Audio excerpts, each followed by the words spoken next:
Greetings, boys and girls, scholars and laymen, to another wonderful, entertaining, edutating edition of We All Be News Free Dixie for the 21st century. I'm your host with the mostest, Brother Ron, also known as R2C2H2, the artivist. This is day one of we call it Women's History Month. We just had Black History Month, so we are in day one of Women's History Month. And shout out to all the ladies making history and doing what they do. But we got a lot of things to talk about today. We got a special, or tonight rather, we got a very special in-demand guest, like one of our favorite guests of all time. It's one of our goated guests, a man who really needs no true introduction because, when he's on the scene, he owns the scene. And he is a king. Without further ado, the one and only Judge Joe Brown. How you doing, Judge? I'm here in the house, young brother, in the house. That's good, man. You got the man of the hour as usual. You got the internet going nuts. Like recently you said you announced you was running for mayor of Shelby County, Tennessee. Mm-hmm. Come to Yeah, find out that the Republican Party wants no connection with you whatsoever. that's not quite true. I got Okay. recruited by the local party, but it appears that certain select members of the local party, a very few, are in with some other people. So they went and behind the scenes up in the state. They went and knocked me and several other good candidates off of the ballot, and I suspect what's going on is they're RINOs, not real Republicans, and not really people dedicated to the proposition that the Republican Party needs to return to being a populist party from one dominated by certain businesses that didn't really care much about ordinary people. They don't like makeup. And I hadn't thought about it, but all across the state, there are a number of Republican office holders that are knocked out by the new rules. And as a matter of fact, President Trump himself would be knocked out by the rules. It says that if you had four opportunities, if you did not vote three times in a Republican primary in the last four opportunities you had, you were not deemed to be a true Republican. But for that matter, neither would Donald Trump nor Robert Kennedy Jr. Right. and a number of other people. And it's particularly bad up in some of the rural areas where the farmers up there who hold office do good work for their constituents. They don't tend to turn out for primaries because they're too busy with their agricultural needs and things Right. that they have to do that way. So it's subject to an appeal, which will be this Thursday. I don't know, but some of us would like to raise a lot of heat because some good civil judges are getting knocked out who already hold office and have demonstrated their competence and concern for ordinary people, and they are unable to run. Now, the weird thing about it, the way they wrote it, is they talk to people, recruit people, people in office are already in the party. So a primary comes around and they register as a Republican. Mm-hmm.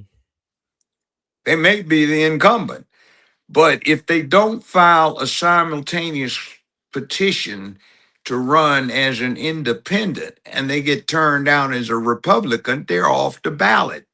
And even though they may be the incumbent, they can't run for reelection. Mm-hmm. Now you see how that works out crazy. Yeah. Matter of fact, one of my reasons for not voting the third time is frankly, I was just sick. I was Mm-hmm. being treated for something, you know, I beat it so far, but cancer as a matter of fact, but I'm told I might die with it, but not of it. So but you get pretty sick when you get radiation treatment every day of the week for 9 weeks going. Makes you feel kind of bad. I voted in the main election, but it is what it is, Mm-hmm. and that's what a lot of people have run into. Now, we had some plans to bring Memphis, Shelby County into the 21st century to use the hydroelectric potential of the river down here with modular generators so we didn't have to depend upon TVA's high prices. Do some things that the county could do to lean on Memphis Light Gas and Water to do something about delivering more reliable services.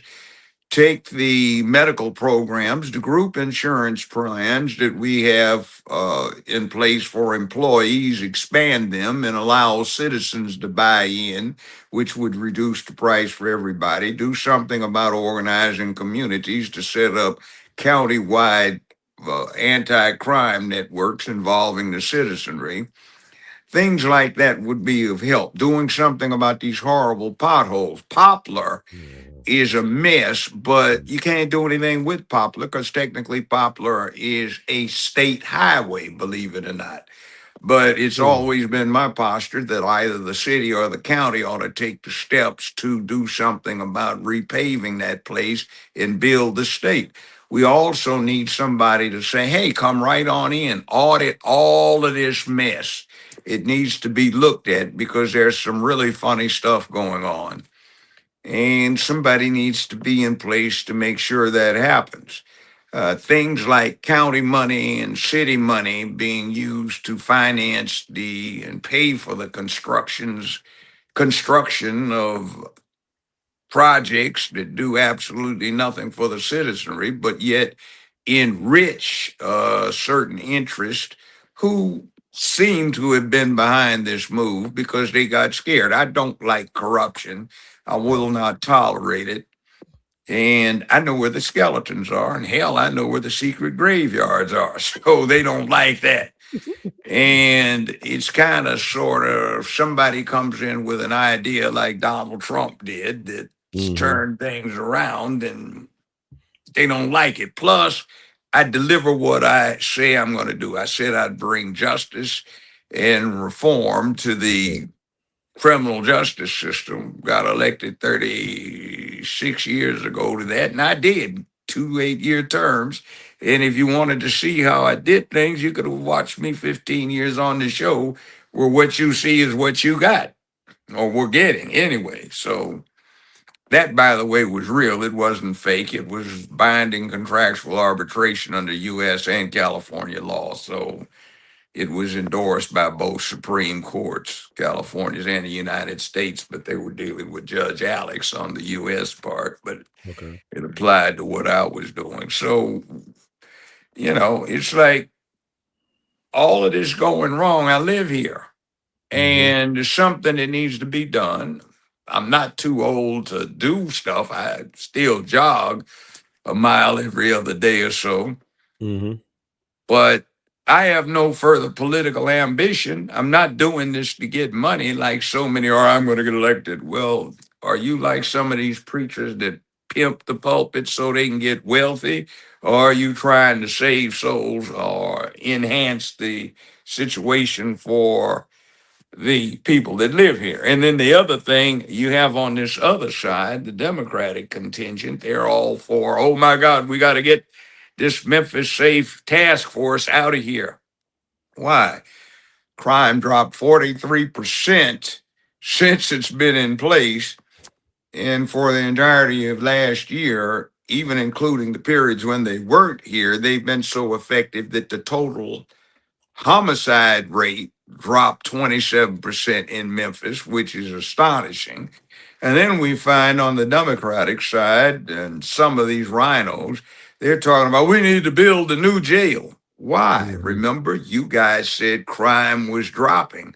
So if crime was dropping compared to the way it was before, why do we need a new jail when what we had was quite adequate to the much higher crime rate, the way you put it?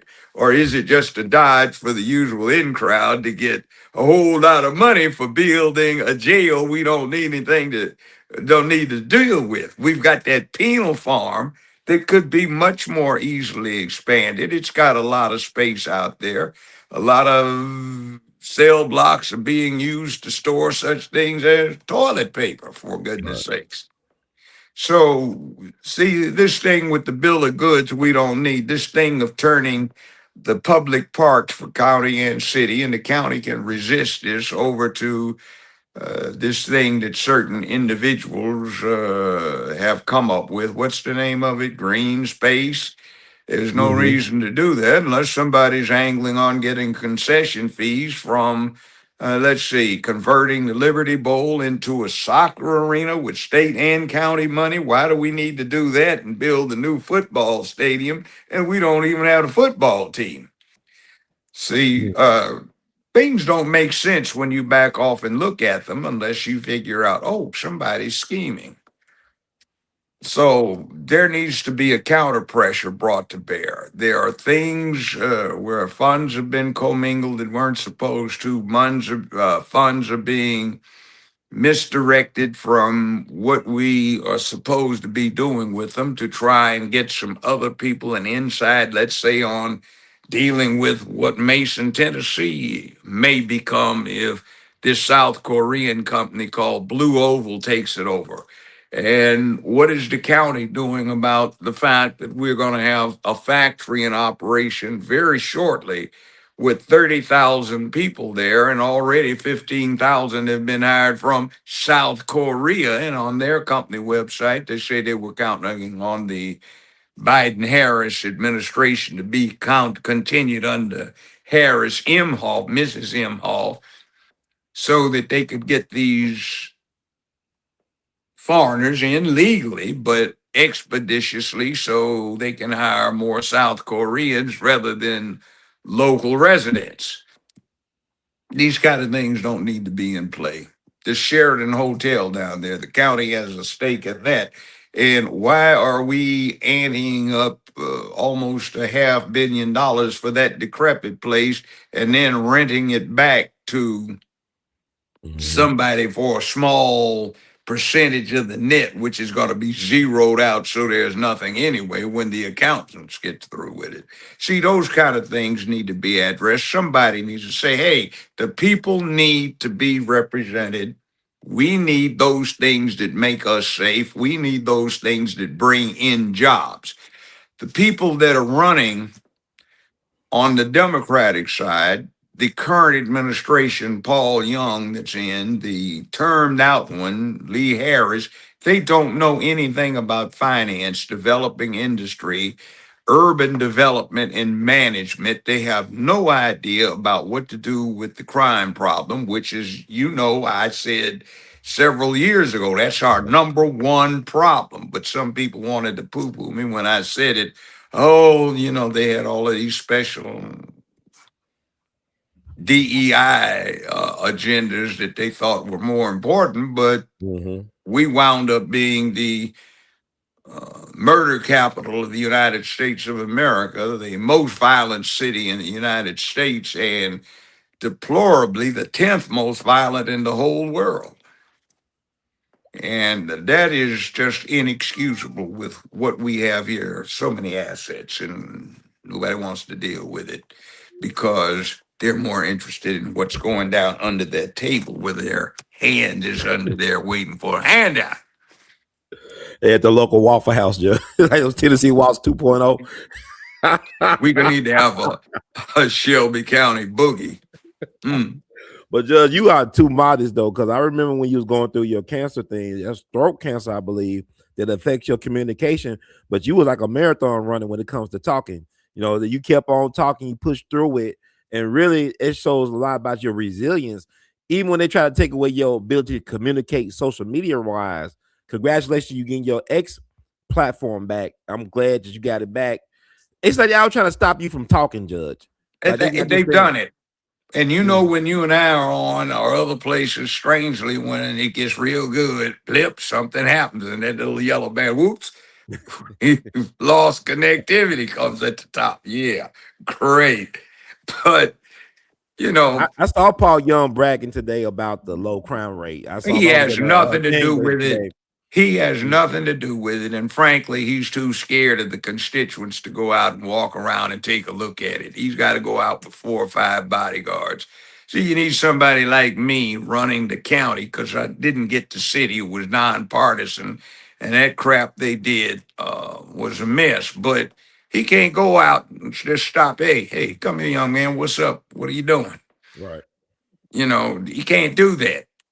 And see, well, you know what they did when I ran. They wouldn't take my advertising money, Mm-hmm. and they ran councilman slash clerk Joe Brown's picture for 5 weeks before the election on the commercial appeal, 3, 5, 13, and 24. And they know there was no mistake. They did that on purpose because hell, 13 carried my show for 15 years. So I Right. mean, you, did he look like me? Nah, No. y'all don't look like man. I like Judge Joe. I mean Judge.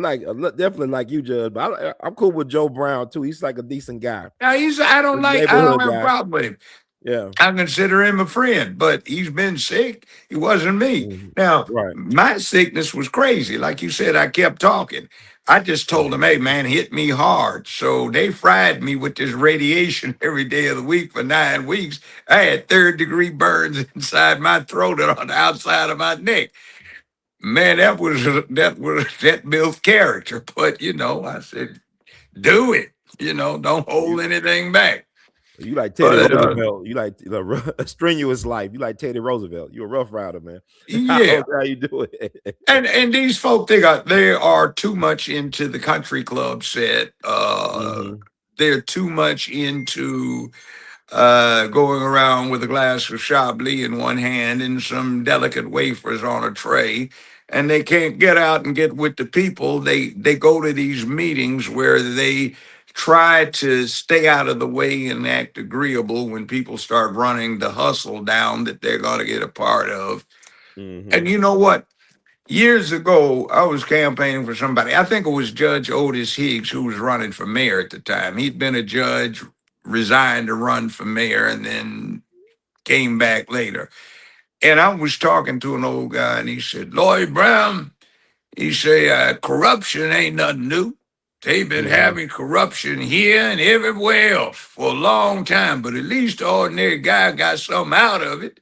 He said, I used to get a shiny new corn, slice of juicy watermelon, and a shot of good whiskey. I don't get a damn thing now except get used. He said, these crooks get in and they don't even give anything back to the people that put them in. He Right. said, it's like a preacher get up on the pulpit and he be preaching everything but what's in that book. Mm. So that's one of the problems here. And they don't like it, but let's just say it's their right under the First Amendment, but the most important thing on my agenda is not those, let's be polite, those special pronoun people. You know what I'm Right. saying? Right. And I look at the preachers that tolerate it while they have a bunch of them jittering around in front of their pulpit. I just say, what is it? The old one, Leviticus 2013. Doesn't it have something to say about that? Yeah, Mm. what are you doing if you're not preaching that book? So, since there was such a sanction on it in that book, are you trying to tell your congregation, oh, all you got to do is believe, but you don't have to follow or do? Oh, that doesn't work right. See, I mean, that's but too much. a lot of Yeah. churches are facing a decline, especially in the black community. A lot of folks ain't going to church like they used to. So I guess you got to do what they got to do to attract a clientele, right? Get money. Well, I told some preacher, I said, look, I'm not coming to your church. Last time I went was a long time ago, and you haven't been preaching about sin since. All you're talking about is belief. Well, Judge Brown, if we start talking about sin, nobody come. And what's that supposed to mean? So exactly what are you doing if you're not telling your congregation to behave right? Hmm.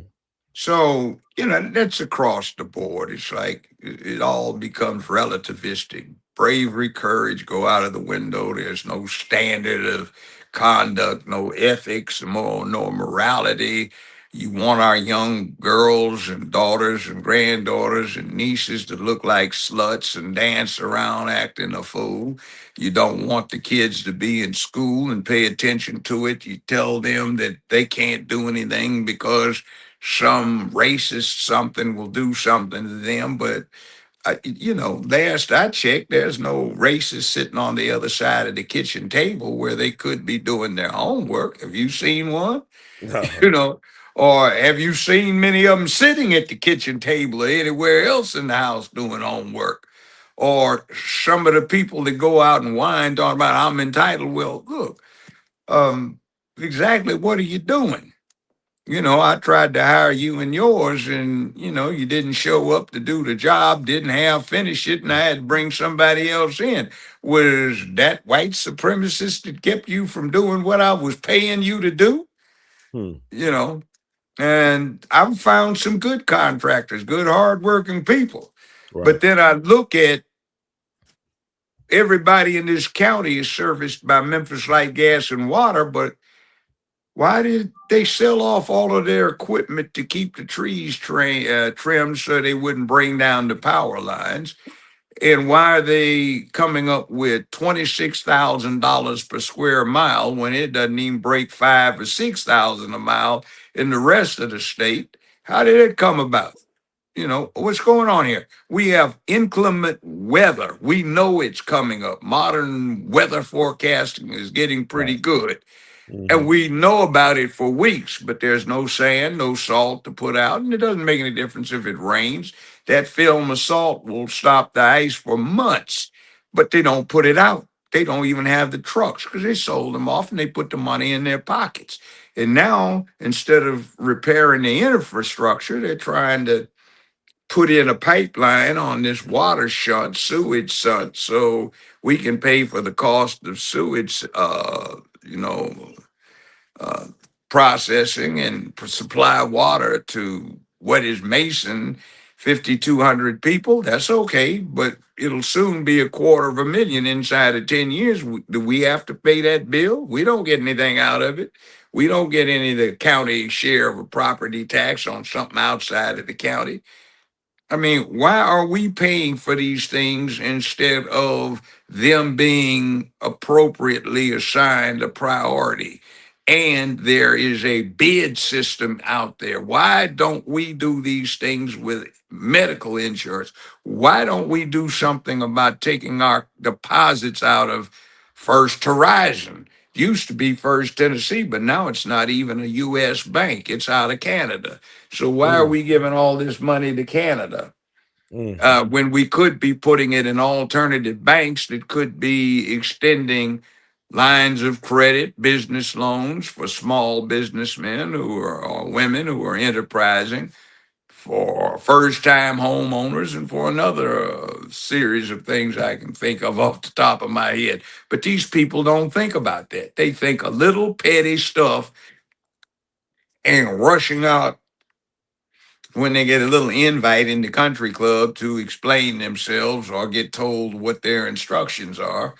And Hmm. I think some of those who are on board with that like it. Now, we've got a congressman, been in 20 years. So he ought to be getting seniority, right? Hmm. Have seniority. We ought to get a lot of stuff in Memphis. Do we? It don't come directly to the people. It goes Well, somewhere. well, well. Let's talk about he's a lawyer. He's supposed to be the type of person after 20 years in Congress. He's a senior in various committees. This is the Hmm. type of person that sponsors legislation. So, Right. what has he delivered to us? His Uh, only legislation? what? A binding resolution on the cafeteria there that says they have to use paper straws. You know what, Can you believe Judge? that? Well, it's Memphis is Memphis. That's Memphis, but like my problem is like with the latest like the ice inclement weather thing. Somebody could have stepped in and been a leader because you got FedEx here, you got Elon Musk here, you got the National Guard here. Somebody could have had enough sense to do something like ambitious to clear the roadways of a major economic hub such as Memphis, a major transportation hub, and really Mother Nature bailed us out. But still, though, it's like isn't Paul Young an engineer background? Do you understand how to do certain things, how to make infrastructure work? Well, just because you got a degree doesn't mean you know what the devil you're doing. Yes, this is true. There are a lot of law people with law licenses and law degrees don't know what the hell they're doing. There's some judges that don't either. And there's some good ones too. There's some good engineers. I don't know. But you would expect that if he knew how to manipulate and deal with the managing a government, we'd have better law enforcement since he nominally is head of all law enforcement in the city. You would expect that if he's a good city manager, he's organized the departments so they are coherent, cohesive, and efficient in delivering services. Wouldn't you think that? I Why would think, would yeah. these potholes remain unfixed? I mean, one thing about Boss Crump, he would have had all this settled, from my understanding. You need a strong man like Mayor Daley, Gangster Daley, the Mayor Daley senior up in Chicago. They keep the streets running, the trains running on time. I don't think nobody. It had to be Paul Young. It's like when they had the hurricane thing and it hit North Carolina. Did not Elon Musk provide them with internet access via Starlink? We got Elon Musk in town. Could he help us out with this situation? Yeah, They kept but the power on though they're before his trying to run supercomputers. him out of town. Justin Pearson is accusing him of violating environmental protection concerns. There's never been a test run. There's never been a finding that anything he's up to with XAI is inappropriate or anti environmental. That's just some propaganda because they don't like his politics. And Okay. he's supposed to be polluting the people over through President's Island. How long has that refinery been over there? That its compliance with EPA is very suspect. And quite frankly, looking at what's going on in that area right around and about over there, they need some jobs. It looks Mhm. like, did you see that movie Sinners, Yeah. the vampire thing, when it was down in Mississippi in the 1930s? Mm-hmm. That looks just like out of that movie. So, I mean, come it looks on. interesting. Yeah, S 381. I mean 38109 area code, right? Yeah. So we need Oh, some zip code. jobs Excuse in me. industry. See, Mm-hmm. XAI brings to Memphis the potential to make this the center of a new .com revolution, to make it a Silicon Valley. And here we are on the verge of vast expansion in wealth, circumstance, public safety, access to benefits, homes, educational uplifting for our children and grandchildren. And we're trying to throw it out. Look Mm-hmm. at this. The Memphis Safe Task Force has made a profound impact into crime around here. And our leadership is trying to throw it out because they say the boogeyman's trying to take over. Come on. They didn't even sue him. They sued the governor, the Mm-hmm. commander of the National Guard unit, and the state attorney general. And what are they trying to offer in place of it? What? They can't even go out and talk to the young gangsters. They're scared. Paul Young said he had a meeting with some of the top gang leaders of the city Yeah, about but it over a was year in a ago. room with about 30 SWAT members standing around with carbines and riot guns. What kind of meeting is that supposed to be? You're supposed to go out in the hood and meet with them, not bring them into a room where you got an army standing around. Yeah, I wouldn't even went to that meeting. I wouldn't trust it. It's like it was a setup. It sounded like what it was. But Paul, I mean, you know what it is like. Paul is in a pocket. And I don't have no animosity towards Paul Young. I actually like him personally. Like I had a good conversation with him. It's not like he got a love for Memphis, but is he the right leadership for this time in Well, let's Memphis put it history? this way. What I know they're up to, if I were doing what I was doing, they should have been in front of me, ready for sentencing. Mm, That thing with the Sheridan Hotel is a ripoff. That okay. thing with that former Greyhound bus depot development, that's a ripoff. That thing with those statues and those parks, that's a ripoff. That Okay. thing down there about converting the Liberty Bowl to a soccer arena, that's a ripoff. That thing about the streets, that's a ripoff. There are all kinds of things. That thing with the Sheridan to almost a $500 million tune, that is a ripoff. This thing with the Tyree Nichols case, there's a big problem with that. Guess what it is I'm not in charge, but under Tennessee statutes, if you put your child up for adoption, you give up all parental rights. So it seems that the late Mr. Tyree Nichols was put up for adoption long time ago. So why do we have an adopted parent as a plaintiff in a $550 million lawsuit that Mayor Strickland and Chief Davis tried to concede was a city liability? Why has no one filed a motion to dismiss? And under the circumstances, it's not even a matter of protecting the citizens from random police action, but something else seems to have been going on. So why do we have no filing of a motion to dismiss when everybody that I've talked to say, you're right, that is the statute? Hmm. Why haven't we done anything about it? I don't know.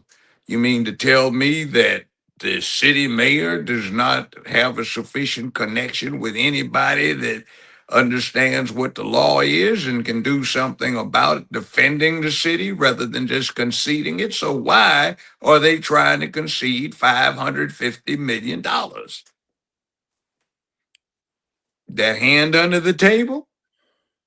It sounds like Memphis weird with that. They'll sell stuff off and then buy it back at a higher price. No, Like they literally. don't buy it back. What they do is they sell it off, pocket the money, Mm-hmm. distribute it in dribs and drabs elsewhere. And what they do is they say they will hire private contractors and then pay them 10 times what it's worth.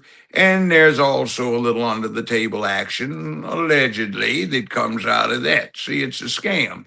The Board of Education, for example, the Memphis and Shelby County Board of Education. Mm-hmm. See, it does not review contracts of $100,000 or less, but one entity may have 13, 14, 15 contracts a year for a little less than $100,000, and that adds up to the millions. So why do you need that? Why do you need all of this huge payout to subcontract the legal work for the Board of Education when you've got a board attorney's office? Why don't they handle it? I've been in some of those meetings before I stopped practicing, Mm-hmm. helping out some of the senior teachers. And I'm sitting in there, and somebody from the board with 15 years' experience is in there, and somebody in there with 4 years out of law school is getting paid $3,500 an hour. That's happening over and over and over. Mm-hmm. Why? And then what was this? That Fagan's got somebody's finger pointed in her face? Um, $13 million for tutoring that nobody has seen. Hmm. And by the way, she seems like a fine woman. It's just that if you can't handle the rinky dinky Board of Education, how are you going to handle this county? Well, Joe, let me ask you this: Are you gonna run as an independent now, or No, I what's the? can't. You can't. No, see what happens. That's what's so bad about it. That's crazy. If you would have to do this, circulate and file two petitions, one with a party and one as an independent, in case they rejected your party thing. But that would be very bad for the party that you're trying to be part of. So what happens is you had until high noon, February 19th, to file the qualifying petition. So you file as a Republican, file as a Democrat, and they tried to do that to Fagan too, by the way. And what winds up happening is the muckety mucks sitting behind closed doors, used to be smoke filled rooms. Now they're having a secret Zoom conference. And they Mm-hmm. decide they don't want you because they don't think you are a real Republican or a real Democrat, and they knock you out. Now you can't run as anything because you aren't qualified as an independent to be on the ballot. So you're just knocked off. Oh, okay. Can we write you in though? I mean, You can can write it. Yeah, you can write me in. But the appellate period is Thursday. So let's see what happens. I think some people are going to feel the heat. And I think there is reform that is needed because the Democratic Party is not it. Frankly, it's their right to do whatever they want to do in terms of advocacy, but my main priority is not how much hair can some dude have on his face and still pee in the girl's bathroom. You know, Well, Judge, I think what the problem is really, I think it's weird because you've been one of the best delegates for Trump unofficially. You helped sway the public opinion nationally in his favor back in 2024. To me, I think you'd be the most effective Republican candidate for Shelby County if we were going to turn that corner. Because I think the problem is with you, Judge. First of all, it's not your problem. They can't control you. You know too much. You know where the bodies are buried. You're not a puppet. You're your own man, and you got a track record of serving the people, to actually being a public servant, which a lot of these people are not used to being. That's a problem. You got name recognition, you got a brand, you got a legacy. A lot of these kids taking all this money from people because they don't got that recognition. They don't got the connection to the streets and to the community and to the neighborhood. And you a person that people respect, and you have an integrity that you stand on, and it's well earned and deserved. So well, you the dream candidate to me. You know yeah, what and I'm by the saying? way, I was not a bad criminal defense lawyer because I could, ladies and gentlemen of the jury, I could talk to them. And every now and then I can give a halfway decent speech. And That's I right. was either the one or two highest rated syndicated show in the United That's States for right. a long time. There is that appeal. So, and the ladies think I'm okay, looking, So, uh, I bring that to the table. And as a matter of fact, my declared major at UCLA a long time ago was political science with a specialty in, amongst other things, urban management and development, Yes, which is sir. just exactly what we need right now. And UCLA was not a second rate law school then, nor is Mm-hmm. it now. Mm-hmm. So I didn't do too badly, and they tried to recruit me to UCLA Law School, where I went, and a lot of other law schools for that matter. And I didn't get in under any affirmative action program because they were just starting them up back then. Mm. So, matter of fact, I helped start one of the first in the country, but it didn't read like this quota driven pathetic thing they've got now where everybody's talking about how bad they suffer. It was simply based on the concept that, well, to explain it very crudely, what do you want? Your airhead daughter is 17, or she might be 21, 23, and she doesn't look at the gas gauge, and it's 4:17 a.m. a.m. in the morning, and she says, "Oh my God, I'm on E, I got to get gas."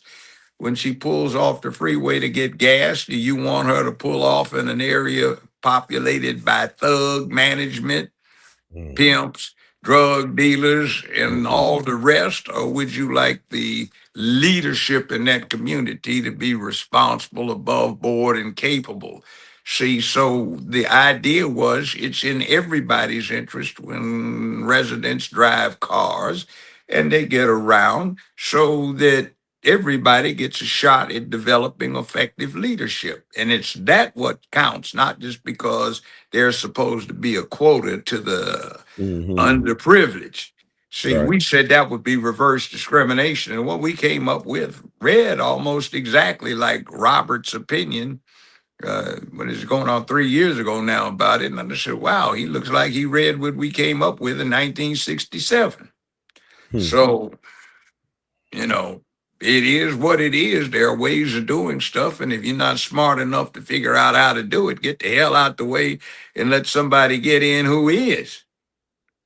But my thing is about I don't know what that Gavin Newsom thing was all about, but I saw little snippets of it. I think it's very disrespectful that he disrespects the intelligence of black people because a lot of inventions we invented. They developed the patent office to keep us from claiming our rightful intellectual property. I mean, Roger Taney basically told Dred Scott and his descendants, y'all have no rights that we are bound to respect by law. But we invented everything. We invented, like, just Dr. Gladys West invented GPS. I mean, black folks, how you gonna erase us and we play a big part in this country's development? It's Article 1 of the Constitution. It says to encourage intellectual and industrial development, etc. Uh, there shall be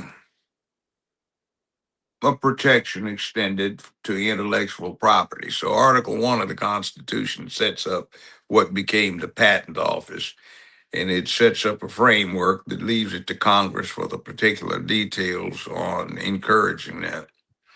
Patents are interesting. You've heard of the Mm. Winchester rifle? Yes, sir. Of course. If you read one that was made back, whether it was Henry, who was the plant foreman for Winchester, they called it the Henry. The Union Army used a lot of them in 1860. Or Mm-hmm. you looked at a Winchester 1866, 1873, it said patents pending, and everybody thought there was a patent. Do you know there's not one single thing on those rifles that was patented? Everybody just got bluffed, and the only thing that it was Wow. patentable on a Winchester rifle was the side loading gate where you put the bullets in. That was the only thing that was patented. And the Henry didn't even have that. It had you had to pull the core of the magazine out from the muzzle to load it. So, I Mm. mean, it's like patents are interesting intellectual property, and even to use them, you have to be smart. So, you Mm-hmm. see, we don't teach our children, and our culture doesn't push being smart. It pushes being cunning like a fox, but a fox is not as intelligent as you are. Mm. So, we push that and how to run a hustle, but we don't teach our kids or ourselves to look at the big picture. Now, yeah, we invented a lot of stuff, but we didn't do anything with it. Mm. See, W.B. Du Bois, who's now perceived as a villain, but was a hero back in my day, Mm-hmm. and to my parents as well, said the problem with the 20th century will be the color line. The Right. solution to the color line, he posited, would be the talented 10th. In other words, those smart people that represented a tenth of the colored population who, if educated, would be able to reach down and bootstrap the people up, but it got corrupted. Now nobody tries to give a damn about anybody except lip service so they can get put in and get wealthy. Mm. It's like you're looking at it. It's like, really? And did you hear the whistle blown about the $10 million that got funded from the Biden Harris Imhoff Justice Department to Fannie so she could prosecute Trump? Lawfare in coordination with Smith and Tish James up in New York. And by the way I read the law, that's conspiratorial, and we have 3 more years approximately. There might be some indictments returned. It might be getting very interesting. Well, I would say And this, like, yeah, go ahead. Yes, sir. yeah, but I mean, you look at that, like, Dana and I have been keeping up with what's going on down there in Atlanta with that Fannie Willis situation. It's a And it mess. looks Can't like hide all of that. that deal with Mr. Wade allegedly was so that since nobody was looking over her shoulder at the time to say yay or nay on what she authorized him being paid, that was a nice way to get him an enormous amount of cash flowing into his accounts, and he could funnel a little of it under the table, Mm. maybe. But Mm. we've got now $10 million that seems to have turned up missing that some people in the old White House gave to her. And there's $10 million of state funds that they would like some explanation relative to its whereabouts and usage. That's Mm. 7.5 million for catching up on felony prosecutions, 500,000 for juvenile prosecutions, and 2 million for sex crimes that seems to have disappeared. And that's what those subpoenas are about. Where'd the money go? Mm. So, it's like all kind. They're picking on me because I'm a sister girl, but you know, is that the case? And that lame story they tell about uh somebody's trying to impose fascism on the country. Hmm. I think they tried to steal that from something I said on X. But frankly, that isn't what the case is. Fascism is socialist. Hmm. And fascism was perfected by the National Socialist Workers' Party. We have one here known as the Democratic Party, but the initials for the German acronym for National Socialist Workers' Party, NAZI, and history knows that one well. So one of their tactics is blame your opponent of doing what you're doing. Right. But you know what's interesting? Franklin Roosevelt and his ilk, they were great admirers of Hitler and Mussolini back in the 30s. They really had a lot of respect for Mussolini and Hitler, from my understanding.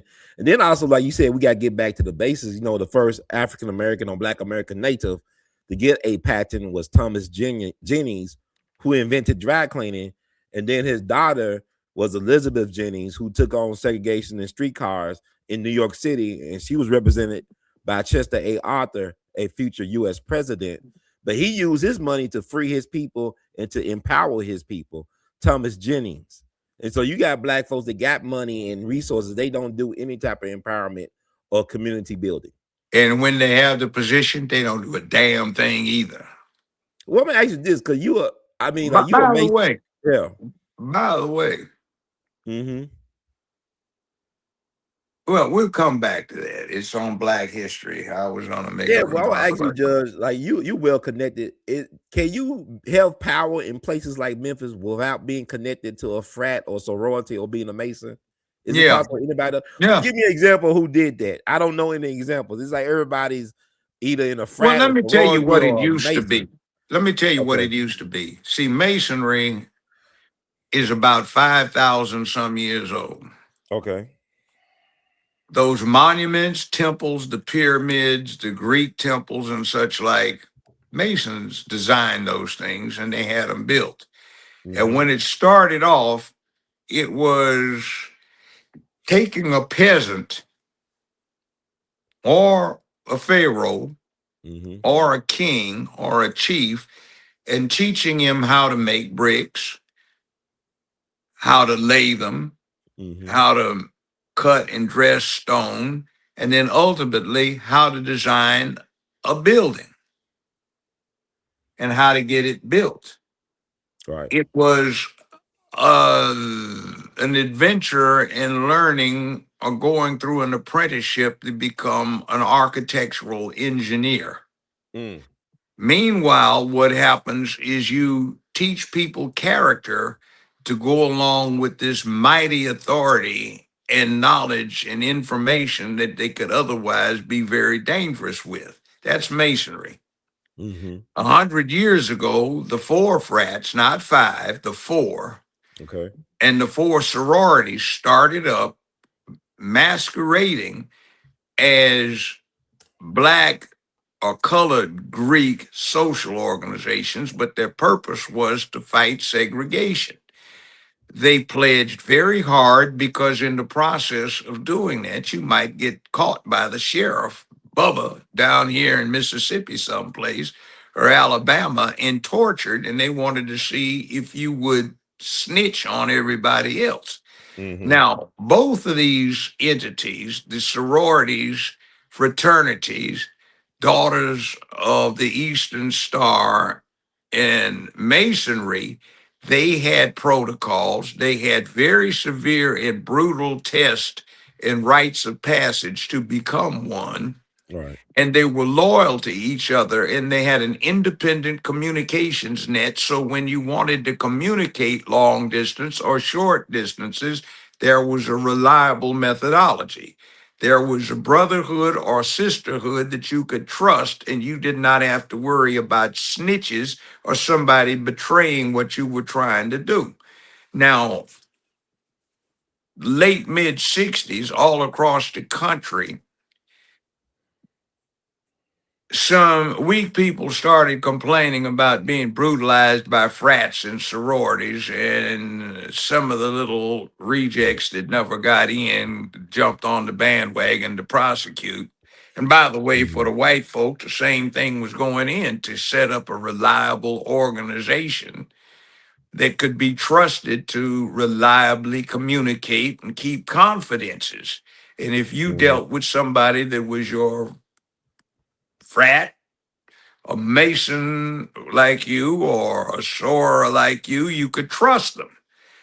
But what wound up happening is that kind of got knocked out of the wayside, and you started running downhill from a situation where everybody, from Martin Luther King to just about everybody that was involved in civil rights, trying to get stuff done and setting this country up, it's starting a revolution way back when to get away from the English crown, they all were Masons or they became members of a fraternity because that was an existing cell situation that could be used for revolutionary purposes, literally. Okay. Now, Mhm. what happened is one of the reasons that we had a fall off, besides the glorification of dysfunction inherent in black exploitation, which propagandized the negative for the last 55 years to gullible people. The frats and sororities fell out, and what happened is we had a lot of organizations ranging from the Black Panther Party to the Black Student Alliance to the uh, barrio-based Brown Berets to SDS. And when these sororities and fraternities fell out, they started being subject to being infiltrated. And by the Mhm. time 1970 came around, the Panther Party was dead. The Black Students Alliance was in disarray. A lot of things were going wrong because there were more people in the organization who were snitches than there were people who were legitimately trying to help it. And Right. that's one of the problems we have right now. We have no organizational basis, and to an extent that collaborated with the black church or the Catholic church with the Hispanics. And now we Mhm. don't have that because we've got a collection of pulpit pimps. Not everybody, but too many that have no understanding of these things. And they get paid off by folk to deliver a vote in block, and they don't have any interest in the welfare of the people. Mm. So it's fallen apart, and I hear all these calls for unity, and I just shake my head. I just said, if you knew all of the people that I knew personally who are now dead or died at an early age, let's put it candidly, were murdered at an early age, Mhm. you might understand that you need to back off that unity and just deal with the people who have proven that they can be trusted. Mm. Because if you start trying to embrace everybody and unity being your be all end all call without an understanding that that has to be tested, you'll destroy yourself or get destroyed because there are too many wicked people out there right now that just look at this as either a money making proposition or an opportunity to escape criminal justice breathing down their throat for criminal behavior. Well, Judge, I'm glad I had to bring this up. Jesse Jackson was Omega. I think he was a Shriner or something like that, and He's he an just Omega. passed on. Huh, sir? Yeah. And by the way, I know this from being in the last judge on that James Earl Ray case. We Okay. had a lot of memoranda in there from the FBI that touched on Jesse Jackson and how they had to destroy him. So Okay. we saw the buildup over the years of an intense program to discredit him. So now people look at him as a traitor. He wasn't. There was another somebody, and our late friend Dick Gregory exposed him. Remember the interview that he had and Yeah. whom that was with? It wasn't Jesse Jackson that was the traitor, it was that person because that person was getting blackmailed because of certain, we won't mention it, Well, I heard but he was a police informant too. That came out in the '99 civil trial that he was a yeah. police informant. So Jesse Jackson, I'll give you this. I sat next Mhm. to him for 4 hours at a time on two plane flights from LA to somewhere. And we talked about it, and he was earnest when I started briefing him on what I had discovered. He said, "We got to get to the bottom of this at all cost." Now, the individual that the late Dick Gregory recorded exposing himself, not that way, but exposing what he was up to, said, "We need to let sleeping dogs lie." There are another couple of people prominent in the civil rights movement just let sleeping dogs lie, and they were suspect in terms of their involvement in betraying the movement because of certain things they like to do. Now, Reverend Lowry was not one of them. He also was one of the ones that said, "We need to get to the bottom of this. This needs to be investigated and developed. Anything I can do to help, let me know." All right. Down here in Atlanta, what's the brother that was the ambassador and he would Andy been Young, Andrew Andrew Young. Young? He Yeah. said we need to get to the bottom of it. I gave him a long briefing one afternoon out there at Cozy Corner Barbecue, Hmm.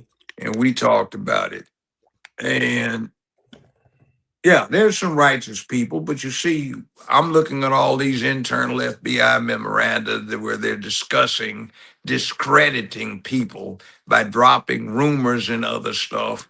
And if you want to see how that works, there are two books. There's Glass House Tapes, and there's Glass House Tapes 2, written by Louis Tackwood, who I got shocked when I went to a homicide trial and saw him introduced as Lieutenant Louis Tackwood of the Los Angeles Police Department's Special Investigative Services Unit. And I go, whoa, that's deep. We thought he was somebody who was a medic who had done some service in Vietnam and came back and he helped out people who received injuries, which did occur with some frequency because it was dangerous being involved with what was going on in the 60s. Right. Whether you were white, black, brown, red, yellow, there were things that happened that most of these clowns today running around trying to sell wolf tickets about how dedicated they are to running this crazy agenda that they do that has nothing to do with duty, honor, obligation, responsibility, and accountability. Hmm. I tell you something else how you can tell a brave person. Warriors admit when their opponents are brave and courageous. Hell, if you beat a coward, you didn't do anything. You just whipped some behind. You didn't show Right. how good a warrior you were. So after the fight was over, win, lose, or draw, your opponent was brave. We admire the Japanese samurai now, don't we? Everybody takes martial arts, karate, and people love sushi. And we go to Benihana's and we have Toyotas, Mitsubishis, Hondas, and Lexus vehicles and Infinities parked in our driveways. We had a set two with Germany. There's the Battle of the Bulge, World War One and World War Two, but they've got Mercedes Benzes, BMWs, Audis, Volkswagens, Porsches, you name Hmm. it. We drive them. We respect bravery and courage. He was on the other side, the wrong side, the losing side in the American Civil War, but you got to admire Pickett's charge up the hill at Gettysburg, where he started off with 10,000, came back with 4,000, and the rest of them laid out on the field. You got to admire that courage and bravery, even if it was against you. Right. But we don't do that now, and we tend to put down people who are brave and courageous, and what we call brave or heroic has to do with how many points you score in a basketball game, which is what a lot of people of us do to waste our time on when we ought to be concentrating on other stuff. And some people get paid millions of dollars for playing. So we also have this thing of we're victims. Everybody's been dumping on us. Man, everybody dumps on you. What kind of punk ass fool are you? Stand up for yourself. That's We're right. victims of white supremacy. Well, why do you let yourself be a victim of white supremacy? There's nothing you can do about it. Yes, it is. Why don't you find out, fool, instead of whining about it and complaining about what somebody won't let you do? Say, man, hell with you. I'm going to do what I need to do as long as it's not breaking the law. Go for it. Right. I mean, you have a black mayor down here in the city. You got a black mayor termed out for the county. You've got a majority black city council, a majority black county commission, a super majority black board of education, a Mm-hmm. black female chief of police, a black sheriff. You have 60% of the criminal court judges are black and female. You have 75% of the jury pool is black. Most of the officers are black on the police department. Most of the deputies are black on the sheriff's department. What the hell do you need? Where are you getting victimized by white supremacy, you fool? You just psyched your dumb ass out. Excuse my language. No, no, that's a great point you made, Judge. That's Memphis for you. But with Jesse, man, I got respect for him because he understood how to play the game. I mean, King was 26. He was 26 when King was taken out of here, and he was 27 when they took Fred Hampton out of here. But I'm saying he played the Chicago way, though. He did it Chicago style, Yeah. where you can See, be Fred corrupt and Hampton, grimy but get stuff done.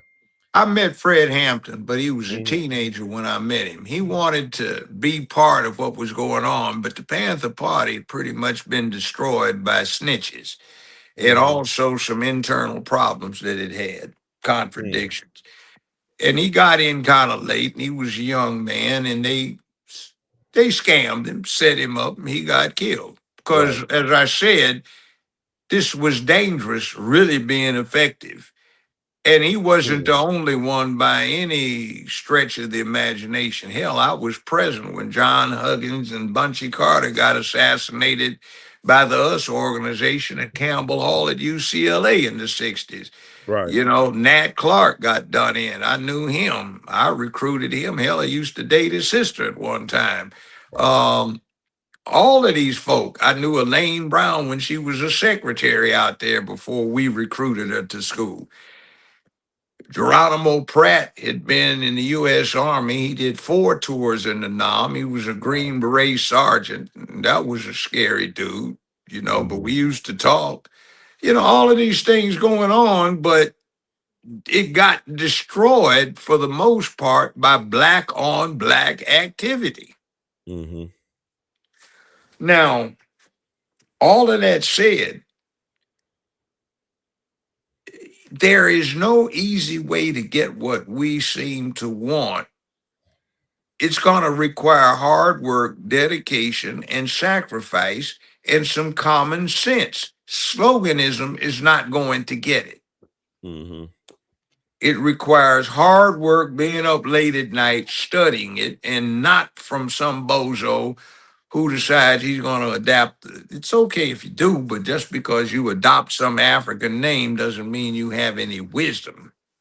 Mhm. You might find that if you study people from all over the world, whether they're Chinese, African, Greek, Roman, Italian, whether they are German, French, or English, you might pick up some very interesting techniques and tactics about how to make and effectuate good change. Mhm. You have allies out there, and I know they're, I ain't never know that. Man, shut up. You ain't doing nothing. So get over it. Take a look at a picture, a wartime picture where there's Roosevelt sitting in the middle, and on his left side is Joe Stalin, and on his right side is Winston Churchill. One represents a monarchy, one represents a democratic republic, and one represents communism. And they Mhm. all wound up being at each other's throats for the next 45, 50 years. But they were allies to get Tojo, Benito, and Adolf. And they Right. did.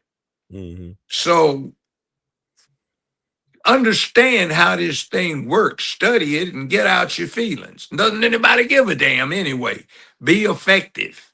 And remember this, all's fair in love and war. And as General Clausewitz said in his book on war, it's called in German Vom Krieg, he Hmm. said, war is but the ultimate extension of the political process. War is politics in its ultimate form. So it is a continuation from one shade of gray to another shade of gray. So keep that in mind and treat your politics like it's war and treat your war like it's politics. Mm. Okay, I'm glad you brought us to this point. I gotta get your take on the U.S. Israeli bombing of Iran and the killing of the supreme leader. That's Okay. crazy. Well, here's what's going on. The U.S. has a coalition. It's kind of undercover. It put together a weak detente Hmm. between Israel, Egypt, and Saudi Arabia. All Okay. of these people have a problem with Iran. Iran used to be run by the Shah, who incidentally called for the formation of OPEC under the guidance and tutelage of the U.S. Secretary of State, Henry Kissinger. Mm. Okay, now the Shah of Iran was progressive. He was trying to make Iranian life more closely akin to that in the West. He was ejected and he fled to France, Okay. and the Ayatollahs took over. Now, all over the world, and I'm sure this isn't AI, you're seeing footage where Iranian women are tearing off the burqas and the Iranians are celebrating in the streets because they got this theological dictatorship removed from their shoulders. They're Hmm. happy about it. That's what the United States does, is deal with spreading democratic republicanism around the world. All right? Okay. We owe Iran something. Remember, in 1980, they captured the American embassy and held our personnel hostage for several months. Hmm. We find that Iran is sponsoring a lot of so called terrorist activity, Hamas, ISIS, Al Qaeda. Right. Now, Article 1, Section 8 of the U.S. Constitution says without declaration of war, it is the responsibility of the president Oh, wait a minute. in chief and the military and naval forces to pursue, eradicate, and suppress piracy wherever found in the world. And secondarily, the exact quote is to, quote, enforce the law of nations, unquote. Article 6 of the Constitution says ratified treaties will be part of the supreme law of the land. Now, it also says both federal and state judges shall enforce all treaties. Some of the treaties we have declare things like hijacking airlines to be part of piracy, and it's the obligation to pursue, eradicate, and suppress piracy. You don't need a declaration of war. Iran financing hijacking aircraft by Al Qaeda, remember 9/11? Hmm. And ISIS and spinoff and terroristic activity, etc., that becomes part of the law of nations that we have agreed to be part of enforcing. So, without treaty or anything else, but we do have treaties that makes it part of our supreme law. We have an obligation without a declaration of war to enforce the law of nations. And the Okay. president in Article 1, Section 8 is specifically charged with that. And as commander in chief, he does not have to sit still and allow the United States to be attacked. There is another consideration nobody's talking about. This dumbass Biden Harris Imhoff administration opened the borders, and I hold her specifically responsible because she was made the border czar, Right. and we Hmm. allowed Al Qaeda, ISIS, Hamas, and their affiliates, Iran directly, North Korea, the ability to walk across in the millions with backpacks containing military grade explosives and sophisticated detonation devices. They've already planted them. So when you take out the Iranian leadership, the Ayatollah, for example, what you do is you take out the command authority so it disrupts their ability to say, set them off, light them up, let the fireworks begin. And you also send a message, see what happens, we can easily reach you. Now, if you set these things off or give the orders, we'll take you out. Mm. So there is an interesting thing in maintaining this cooperation of keeping things down and keeping the playing field even, because the United States, now Russia, formerly the Soviet Union, and the People's Republic of China are playing a three-way chess game there through surrogates. Hmm. We have a situation where probably about 85% of the Israeli Air Force consists of pilots who are U.S. combat pilots on furlough from the Air Force, Navy, and Marine Corps to serve over there. Trump could intimidate the hell out of Israel by simply revoking the furloughs and demanding that these active duty officers return to active duty. Mhm. And Israel knows that. But Israel, see, has an interesting thing the United States does not possess. It is true that the CIA does assassinate people, they kill folk, All right. but it's against the law. And they can't do it in America. But Israel, under its constitution, has authorized what is the Mossad to effectuate politically based killings legitimately under their law. Mm. So they become very handy. See, the counterintelligence bureaus of Saudi Arabia cooperate closely with the Israeli Mossad, and they all cooperate very closely with Egypt. Back in 1976 through 78, Jimmy Carter engineered a very interesting treaty between Egypt and Israel, signed off on by Menachem Begin, I believe, at the time, that was the Israeli prime minister, and Anwar Sadat, the Mhm. Egyptian president. We get bases in Egypt and we supply the Egyptian military with its equipment, M1 tanks, F 16s, you name it. We Mhm. supply combat pilots, tanks, and other equipment, though they now have the Merkva, so they don't use too many M60s and they don't particularly want the M1. And we buy from them weapons such as a standoff defense system for our tanks, armor. We get a chance to see what happens when it's in combat, and we were able to switch over the hydraulic fluid from what tank is called cherry juice with the Mhm. M60 when we found that under pressure, if it got ruptured, the lines and sprayed into a turret in a tank Mhm. after it got hit, it would blow up with a catastrophic explosion. So we got rid of that. We learned a lot in terms of tactics in fighting a ground wars instead of just getting ensnared in how to deal with third world asymmetric situations. So Mhm. we get a lot out of them and they get a lot out of us, and we sort of keep order, and it's a delicate balance. And a lot of what goes on is frankly just political theater and drama that really has very little to do with what's going on behind the scenes. It looks like a set to between religions, but Hmm. the prime minister of Israel, Netanyahu, he's a Mhm. self-avowed atheist. He doesn't believe in the Hmm. religion. It's a culture. You've got Mhm. Iran that has had a long populist movement that at one time rejoiced at coming into the Western world, this out Okay. there. And they are in a position, and I'm sure have built at least one or two nukes. But guess what? What ended World War II? The A bomb. Nagasaki and Yeah, Hiroshima.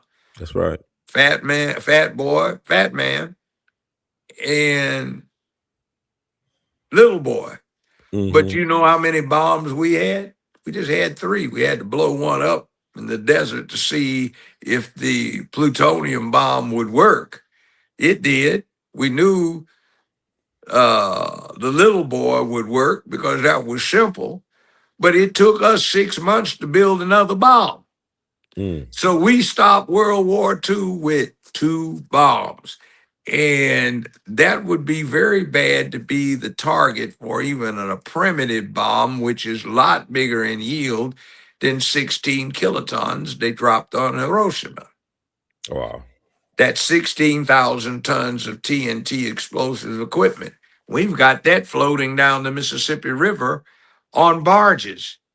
Mm. And the barges carry not 16,000 tons, but 24,000 tons of ammonium nitrate that pound for pound is 1.5 times more powerful than an equivalent rate of TNT. Wow. So they go right by where? How many cities in Mississippi do they pass on the way up to Memphis? And Mm. most of that traffic right now is in ammonium nitrate that consists of the explosive in the 155 howitzer shells that the Army and Marine Corps use.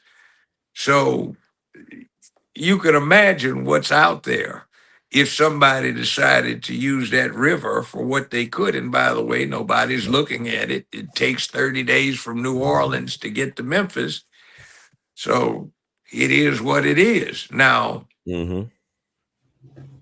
um, we've got all kinds of stuff going on with this thing with Iran. So it's not unprecedented. And are you familiar with the Marine Corps hymn? The Marine. No, tell us, share. From the halls of Montezuma Okay. to the Yeah. shores of Yeah. Tripoli. The The Tripoli. Yeah. shores of Tripoli are right down there in the Mediterranean, and Mm-hmm. the Barbary pirates were doing just about what Hamas has been doing down there with their missiles in the Gulf. And we sent the U.S. Marine Corps and a new warship called the Constellation and a new warship called the Constitution, which still exists in Boston Harbor and it's still in commission. Mm-hmm. So that's why the Marines sing that. They were sent down there to deal with a similar situation in 1806. That's 220 years ago. So the precedent's been long set. Ain't nothing new. Mm-hmm. And by the way, you've got a real live mess. Ever been to BP, the gas station, the green thing with the yellow Yeah. BP? Yes, sir. Yes, That's sir. British Petroleum. That started Mm-hmm. off from Anglo-Persian Oil Company that Winston Churchill had British Parliament buy a 51% interest in. The Okay. British Navy needed a reliable source of oil because them not thinking of science and engineering and math led them to miscalculate on their fleet, and they desperately needed to switch from coal to oil to get the extra tonnage for armor. So in 1922, the Royal Marines went down to Iraq Mm-hmm. and they invaded the place and they split off the southern portion of Iraq, which is now Kuwait, installed the puppet government, and had Anglo-Persian oil that the British government owned 51% of, set to efficiently exploiting Iraqi oil, now Kuwaitian oil. So all of this was going on. And remember, in this oil thing, the former Shah of Iran was advised by Henry Kissinger, the U.S. Secretary of State, to call for the formation of OPEC. And when that first crisis occurred in 1974, Mm-hmm. that was at Kissinger's urging. Now, a former roommate of mine at UCLA, his name's Fasa, was a junior flip in Nigeria's energy department, and he advised me that he was present during the meetings when this discussion went on. He was carrying a minister's briefcase.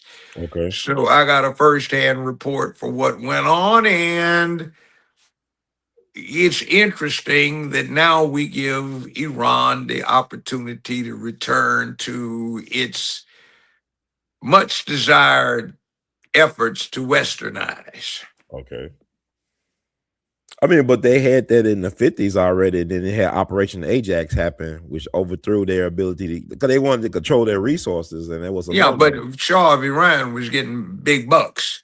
Mm-hmm. My friend said Kissinger advised him to invest in German and Japanese automotive industrial Mm. manufacturing Okay. because they were going to make combat cars very, very valuable. So invest in them, beg, borrow, steal. And my friend said he'd become a billionaire thanks to that. And then he said after they formed and they were told to have a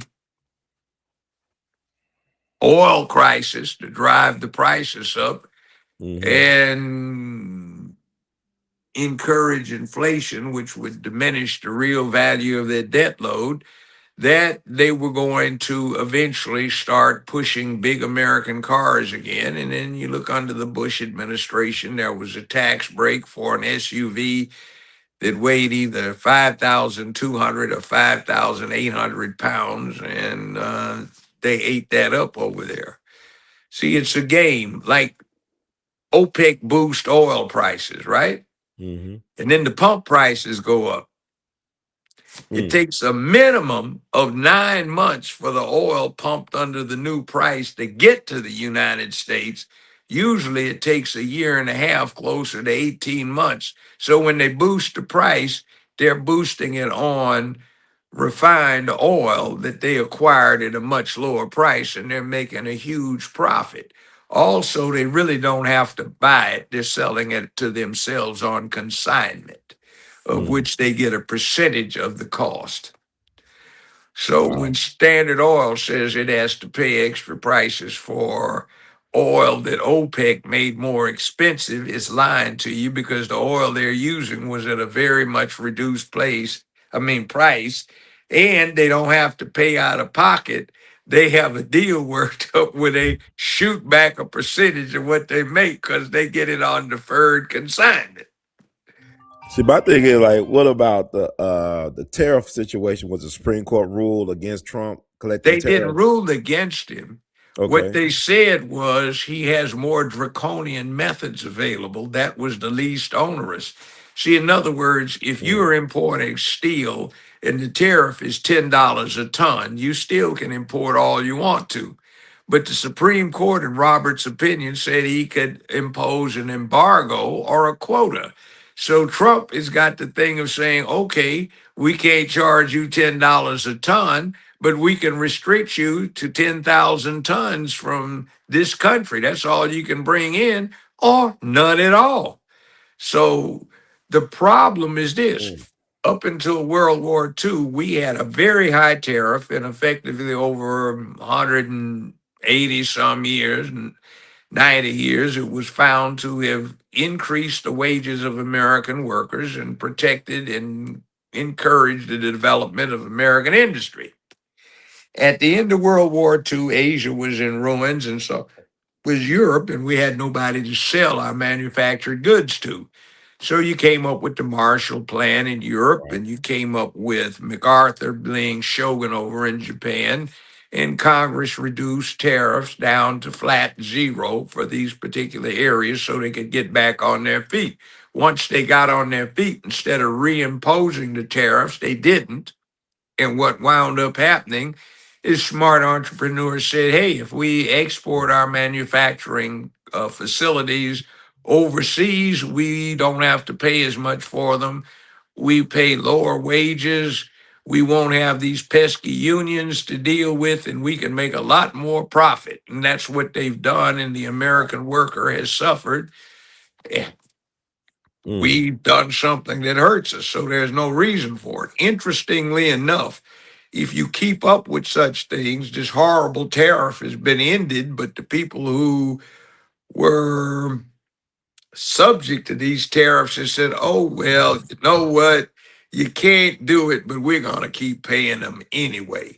And then you have the spectacle of China that agreed to a 55% tariff rate that the U.S. could charge it, but only Hmm. charge 7 to 15% on American goods because they so much depend on our markets. Go look in your kitchen drawer and see if you can find anything in there that's not made in China. It's all up in Walmart, man. What I think is just crazy. They're supposed to be Yeah, our enemies, right? And they all in our economy. I'm using a cell phone here, an Hmm. iPhone. When I got it delivered, I asked it an update. It stopped in mainland China 3 times where it was made before it hit a jet plane and flew across the Pacific to California, to LAX. So this thing is made in China. And Right, you don't think these guys, smart as they are, haven't snuck in a back door to this whole system. So right. Macs, desktops, you know, iPhones, iPads, uh, laptops, they're all made in China. You know, Android, they're made in China. Think That's about it. right. That's right. And they just did something that is a technological coup. I've got a ring light around here. It's 10 watts. Hmm. It's not powerful. The United States has been experimenting with 80-watt lasers that can burn a hole in a quarter inch of a steel very quickly to transmit laser signals from satellites down to Earth. They can't last very long because they burn out. The Chinese have been regularly experimenting over the last month with a laser that's only 8 watts, which is Wow. less than this ring light, and they've solved the optical problem. They've already got a jump on us right there. Mm. So we're sitting around here fooling around, and we've got one party hollering about tariffs. It's illegal. The reason they're upset, by the way, is because it's something effective that works. And did you Mm. hear him during the State of the Union speech? He said, and by the way, he didn't say it, but for the big dummies in the back, we're using tariffs to get our way with certain military and national security matters. Yeah. So that is one of the things that could be done if you back off all of this rhetoric on these little special interest agendas and start being effective at what you do. You can get a lot done. So I'm not mad at him. And there are other ways where he can do something more draconian. They acknowledged he has the authority to impose embargoes or quotas on how much of something comes in, and he can impose duties, but not Mm. tariffs. Hmm.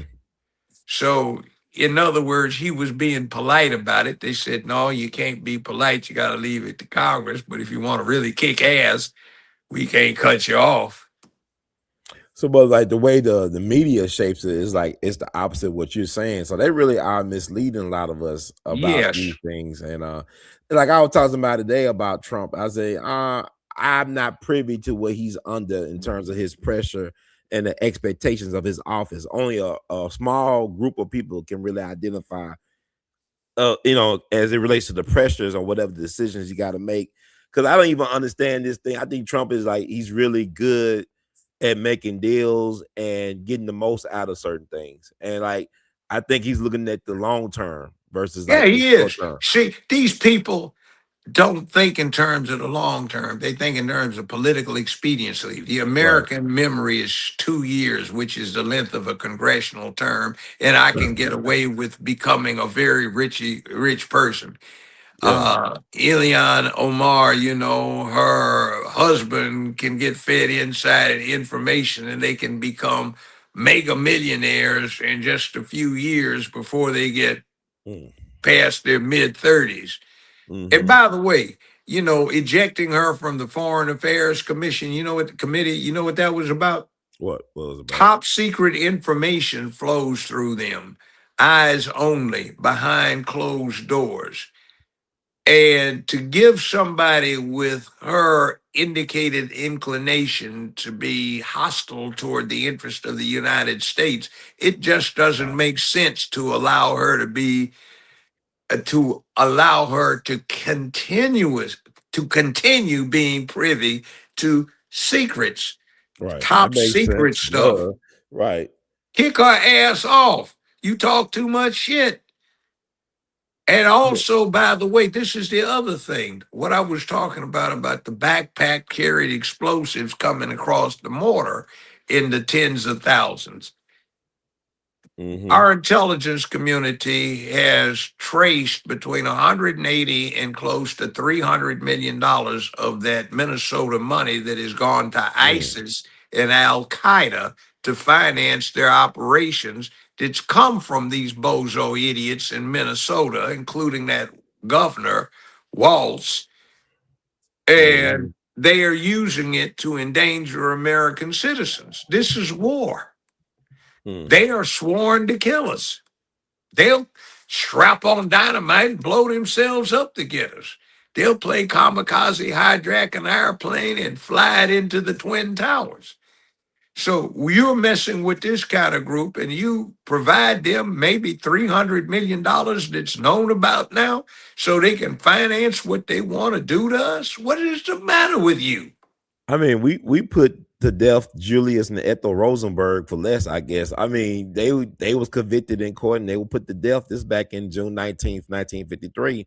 But we went from it's like we rewarding people for their bad behavior, for their betrayal. Like we actually are propping them up. It's like weird with the what's your take on the Clintons testifying in Congress about their connection with Epstein? Well, you know what? I don't know. I wasn't there. I didn't hear Uh-huh. it. And considering what I've been doing for more than the last half century, I know better than to speculate on something like that if I don't get a chance to review the evidence. Mm-hmm. Have some suspicions, but I have a sneaking suspicion there's something else going on here. Mm-hmm. Intelligence. Well, okay. Have you ever heard of Matahari? Oh yeah, the spy from World War I, alleged spy, sex She, entertainer or whatever, sex yeah, worker. she got executed by firing squad. Right. And intelligence agencies have long relied upon the sex drive of humanity to secure compromising moments they can use for extortion and Right. also to listen to pillow talk and get secrets as Mm-hmm. somebody that lets it all come out talking to what they think is a loyal lover who isn't. And I wouldn't be surprised that that hasn't happened. Mm-hmm. But I also wouldn't be surprised that somebody behaved as an alpha, and alpha males and females tend to be the most sexually active people in a pack. Mm-hmm. And Epstein doing what he was doing, I wouldn't be surprised if they got brought in on it.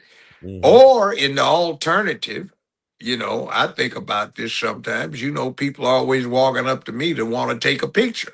I'll take a Right. picture with anybody. I don't Right. know. Smile at them, shake their hands, glad they enjoyed whatever it was induced them to want to take a picture. Yes, sir. If you're in public life, you shake hands and you show up places and all kinds of stuff. Your Mm-hmm. social secretary says you need to be at this function. Okay, yeah, there's some people you need to see there about that project involving Great Britain and, Mm-hmm. what we're going to do about getting more Pegasus engines for these AV 8 Harriers that the Marine Corps says are getting worn out. All right, I'll Right. be there.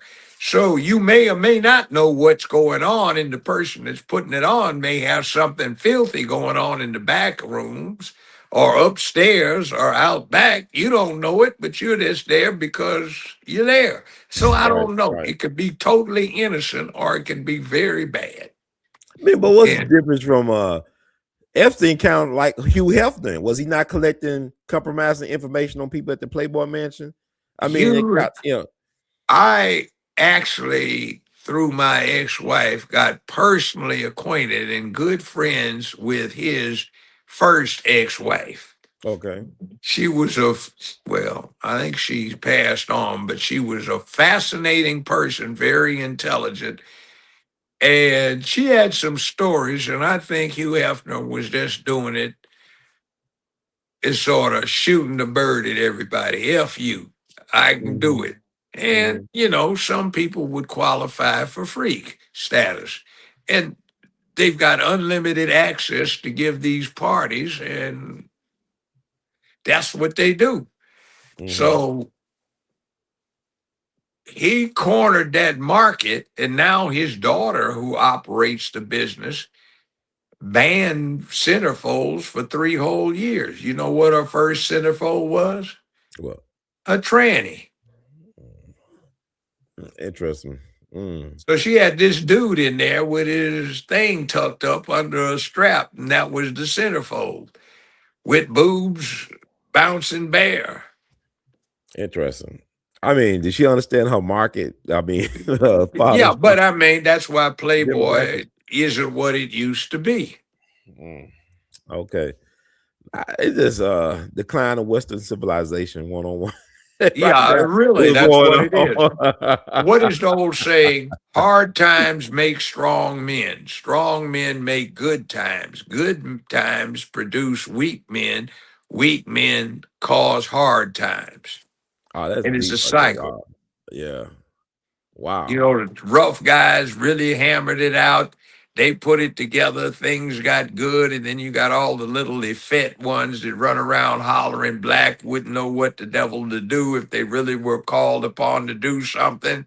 But Mm. they talk this smack, and then they weaken the community that they're supposed to be helping. And then that Mhm. produces all of those people that are special pronoun types. And they don't know what they are, and they get encouraged to forget about their duties and responsibilities.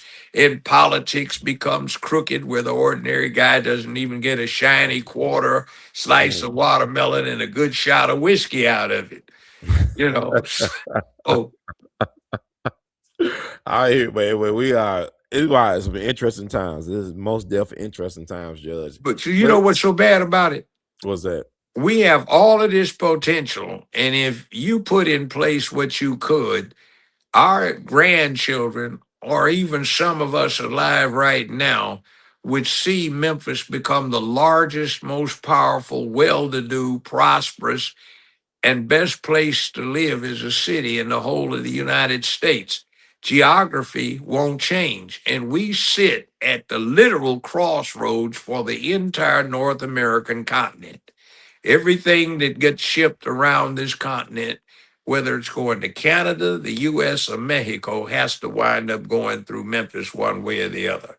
Right. That's why this little rinky dink airport out here has the highest commercial tonnage volume in the whole world. Hong Kong usually has half, and it's in second place. Okay.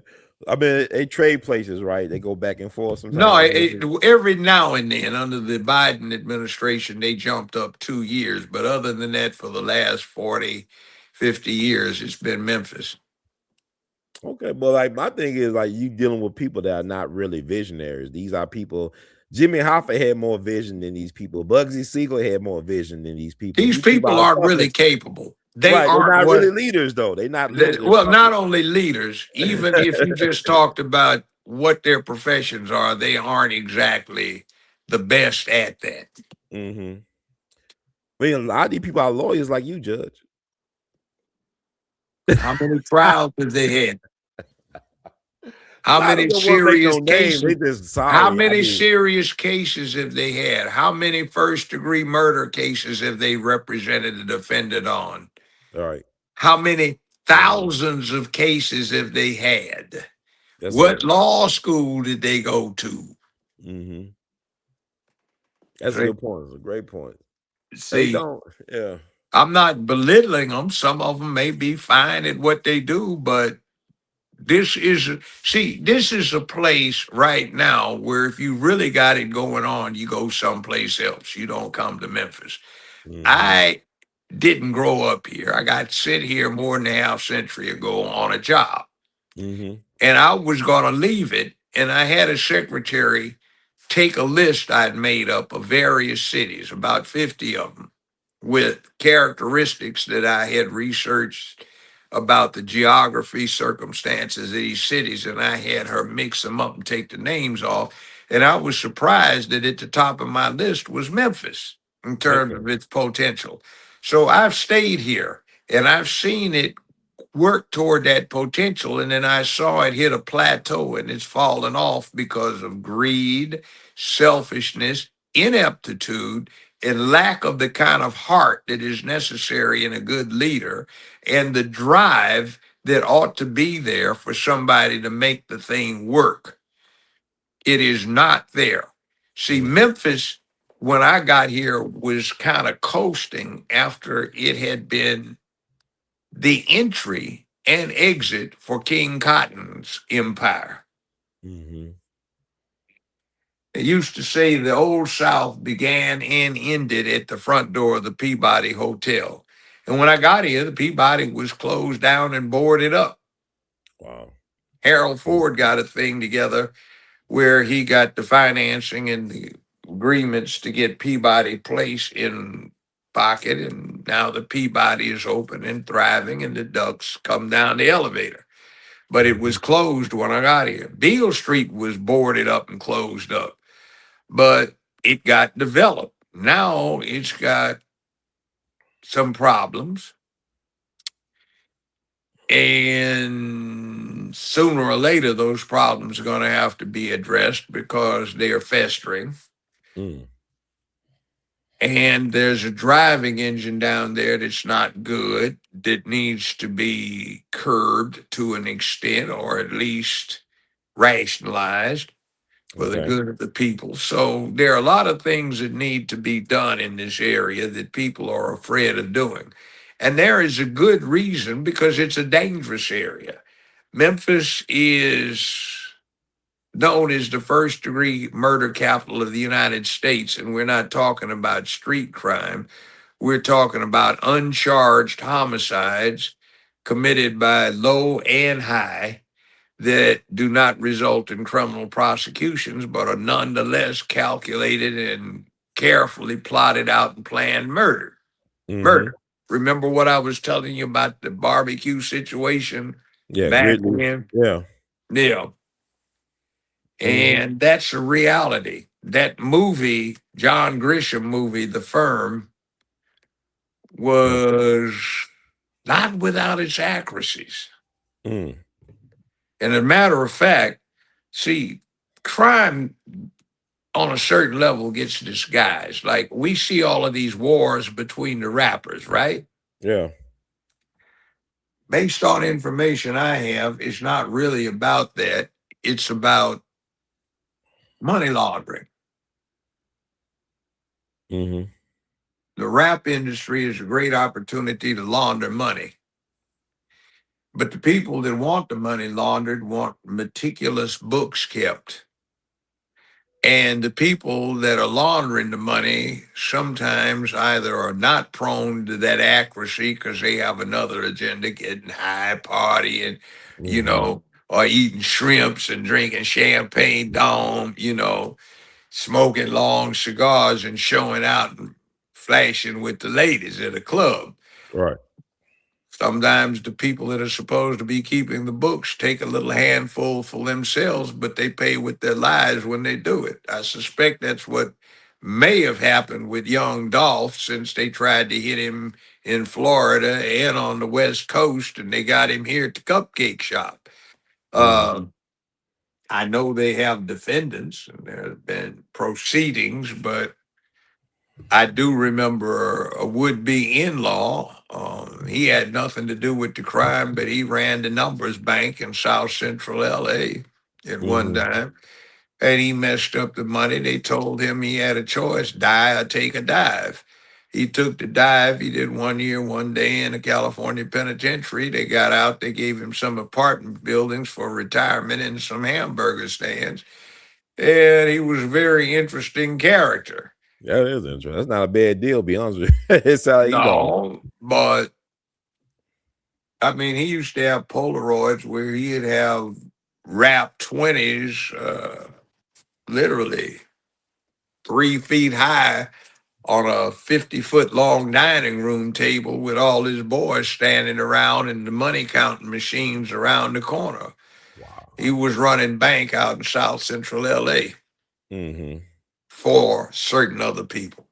Okay. Now, that happens, but you see, they play it off as though it's some rap industry BS.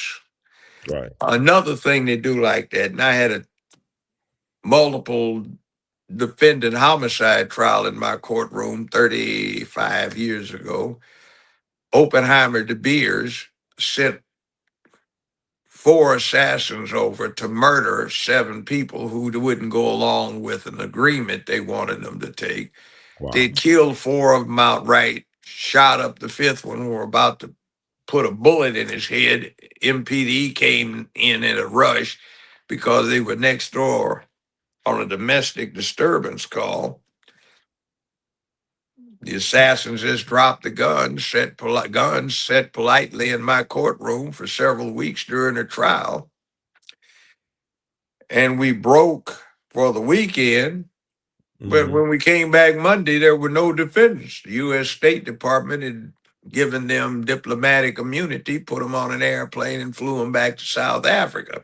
Wow. Mm. But you see, what we found out was not so much that. We heard about what this organization, Oppenheimer De Beers, was doing. You've heard of tribalism and all of the killing in Africa behind tribalism. Mm-hmm. It wasn't the tribes, it was Oppenheimer De Beers. And they were simply saying, you sell us these diamonds for this price, or we will prop up your rivals and kill you off. And Oppenheimer De Wow. Beers presented it as tribalism, and the real deal was crime. That's blood diamonds for real. Right. For Right. real. Wow. Wow. What happened is these guys got a strike down here at a national park in Arkansas, and they had a mining permit, and they found diamonds. Mm-hmm. And Oppenheimer De Beers wanted those diamonds, not so much because they needed them, but because 99.9 plus percent of the world's mined diamonds are sitting in a vault in England, where they have a crown monopoly because they paid the English monarchy a certain tithe every year for the privilege. Okay. So the Queen had her hands in the blood diamond business. Mm-hmm. So hands are bloody, huh? I mean, but it makes sense. Like, they say that the Jack the Ripper was a member of the royal family, so they used I was to. expected to have been Edward the Seventh, Right. So, what do you who think liked to about get his Prince? freak on. Hey, Prince Andrew. Speaking of Prince Andrew, what's your take on him? Is he really I in don't trouble? know, don't care.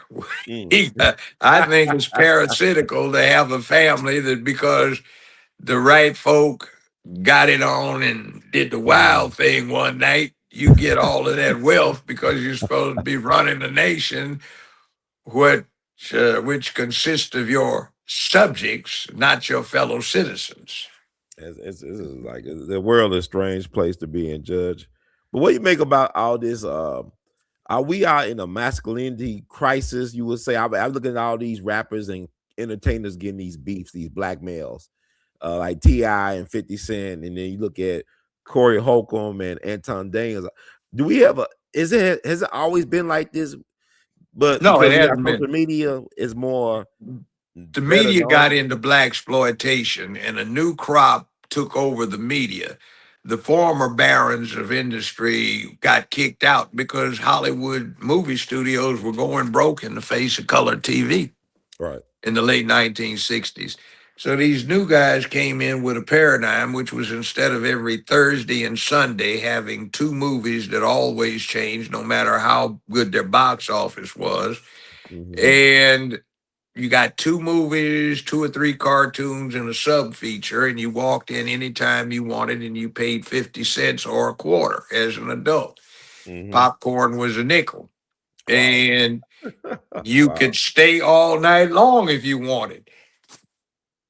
But they changed that and the price went up to $1.50, and everybody going, ooh, that's like paying $30 for a movie ticket, like for one ticket. And The popcorn went up to $1.50 too, and everybody going, $1.50 for popcorn. They lost their mind. You know, what is this? And then they started saying, we need a new market. Who? All these minorities who are craving to see themselves on the silver screen. We can show them themselves. Well, what kind of thing do you think we need, Al? I don't know, George. Phil, have you got an idea? Let's just get the worst of the worst that so many can identify with and have fantasies of being. This new thing with this drug, cocaine, it's not a new drug. We know that, but it's getting popular. Maybe we can do something with that. Then they had, what is it? Uh, Superfly. no, before Superfly, it was Fred the Hammer Williams, Okay. uh, Oh, Black Caesar. Black Caesar. They had Mm-hmm. that one, and I remember it was about 8 of us went down from UCLA one evening. We were studying, and we saw that movie, and we looked at each other. Where's LAPD? You mean the LAPD would be there after that shootout? No way. You don't go do that in Los Angeles and you ride off into the sunset smoking a big long Churchill cigar. Sunrise, not the sunset. This is ridiculous. What is that? This dude was a drug dealer, man, and he was the hero. What in the hell do we just look at? Mm. Wow. See, it was noticeable. Mm-hmm. And that appealed to people, and they were actively recruited. So they got up on an appetite with this. And if you are a man, there's a weird thing about Hollywood. Since the turn of the 19th, 20th century, young men all over the world got ideas on what masculinity was by watching movies. Mm-hmm. Hollywood. Mm-hmm. They'd have sayings. They'd try to act like Humphrey Bogart. They used to Mm-hmm. have to say, man, don't try to Bogart nobody, man. He had that style, that tough guy Mm-hmm. style. Right. And that's how they would model themselves. Now, think what Hollywood has been putting out as a male model over the last few decades that these young folk have been emulating, and there's nothing to offset it. Everybody they see is being delicate, emotional, and refined, unable to control themselves emotionally. Mm-hmm. They go off. They believe. They don't have opinions. They're not critical thinkers. They feel like they're supposed to give it to me, everything, I guess, except sports. And nowadays, with the way the rules are, I guess, give it to them. By Mm-hmm. the way, I acquired a souvenir Rawlings football helmet Okay. from the 1930s, which was in good shape. Wow. And I showed it to somebody. I said, do you realize that the pros used to wear this when they played pro football? No way. I said, now compare it to what they've got on now, and they're all got a heebie jeebies. Oh, he might get a concussion. Oh, my God. Now, no holds barred. You could get up after you got tackled if you did so before the whistle blew, and that's what they wore right here. It was like a leather helmet or something like that. Or was it No, it what was was it? made out of pressed fiberboard Oh, with leather pieces. No pads, just webbing, well, that's crazy, man. and some felt put in it in certain places. you know, Man, I guess man, that's wow. This football so soft now. I mean, I ain't saying it's soft, it's still like well, you football. played, didn't you? No, I didn't play. I didn't play. I just enjoyed it. I But you played it. played. I You played played. at high school in UCLA, and I'm Uh-huh. looking at these guys, and they have pedal pushers on with no knee pads. My knees still hurt, and not from somebody tackling me, just getting knocked on the ground and stuff. That's Like these guys playing with no knee pads. Oh, like what? And then I said, man, they can't even hit anybody anymore. You got to do wow. what we call titty blocking now. It's And, like almost flag tackle him, football. son. Put your Yeah. shoulder in him. It's an interest. It's like it's not. Yeah, I just they changed it. Even baseball changed. I guess baseball for the better. They time it now. I think it's a time on the game because those games can last to 7 to 8 hours.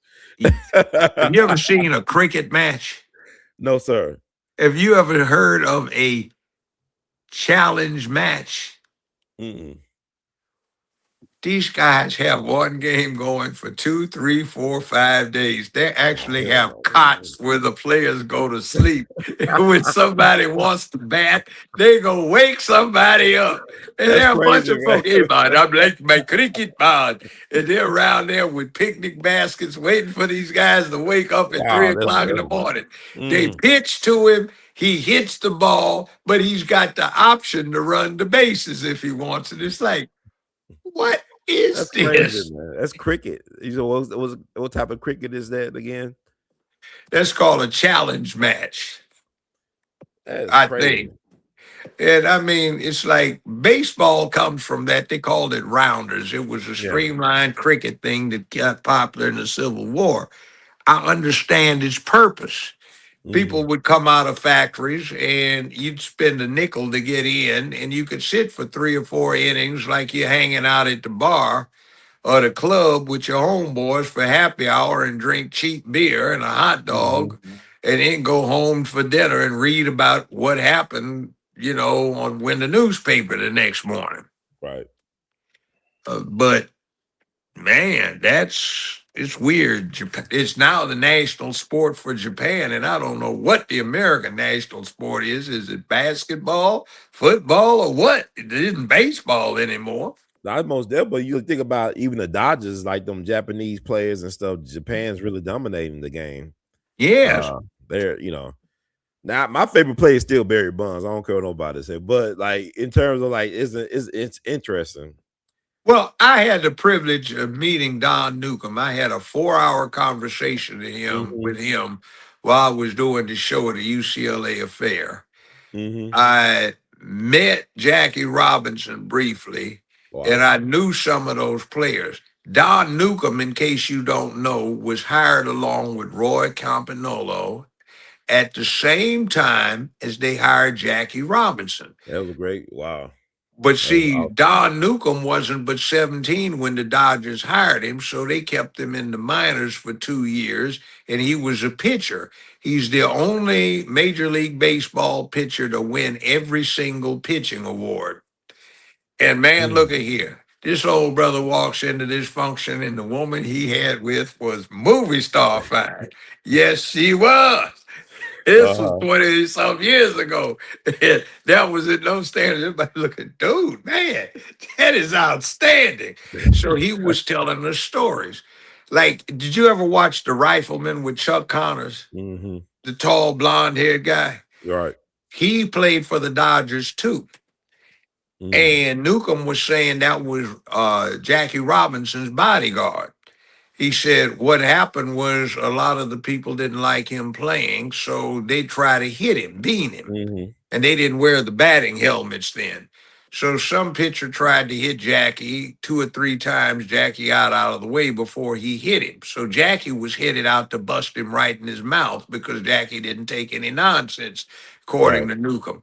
But Chuck Connors ran out of the bullpen, this tall blonde white guy, and he busted the pitcher right in the jaw and knocked him out.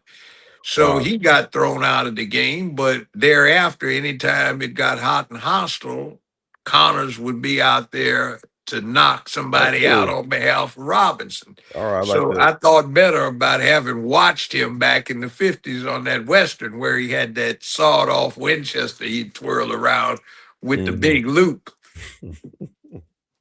He I got an worked uncle. that thing. Yeah, I got an uncle. He loves that type of show. He loves Rifleman and all those type of old Western shows. That bring back some memories, actually. So, Judge, you got anything? I guess we could wrap it up. I mean, you got so much to. Anything else you want to add? Before we get out of here. Well, yeah. It's interesting. Fundamentally, the way this country has survived, prospered, and grown is by free speech and the development of consensus amongst the people. Sometimes that's bad, sometimes it's good, but in the end, it Hmm. usually works out okay.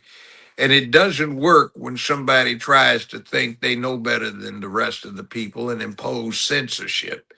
Right. For almost all of my life, the censorship was on profanity, vulgarity, pornography, but Mm. never on ideas. Now the censorship is on ideas.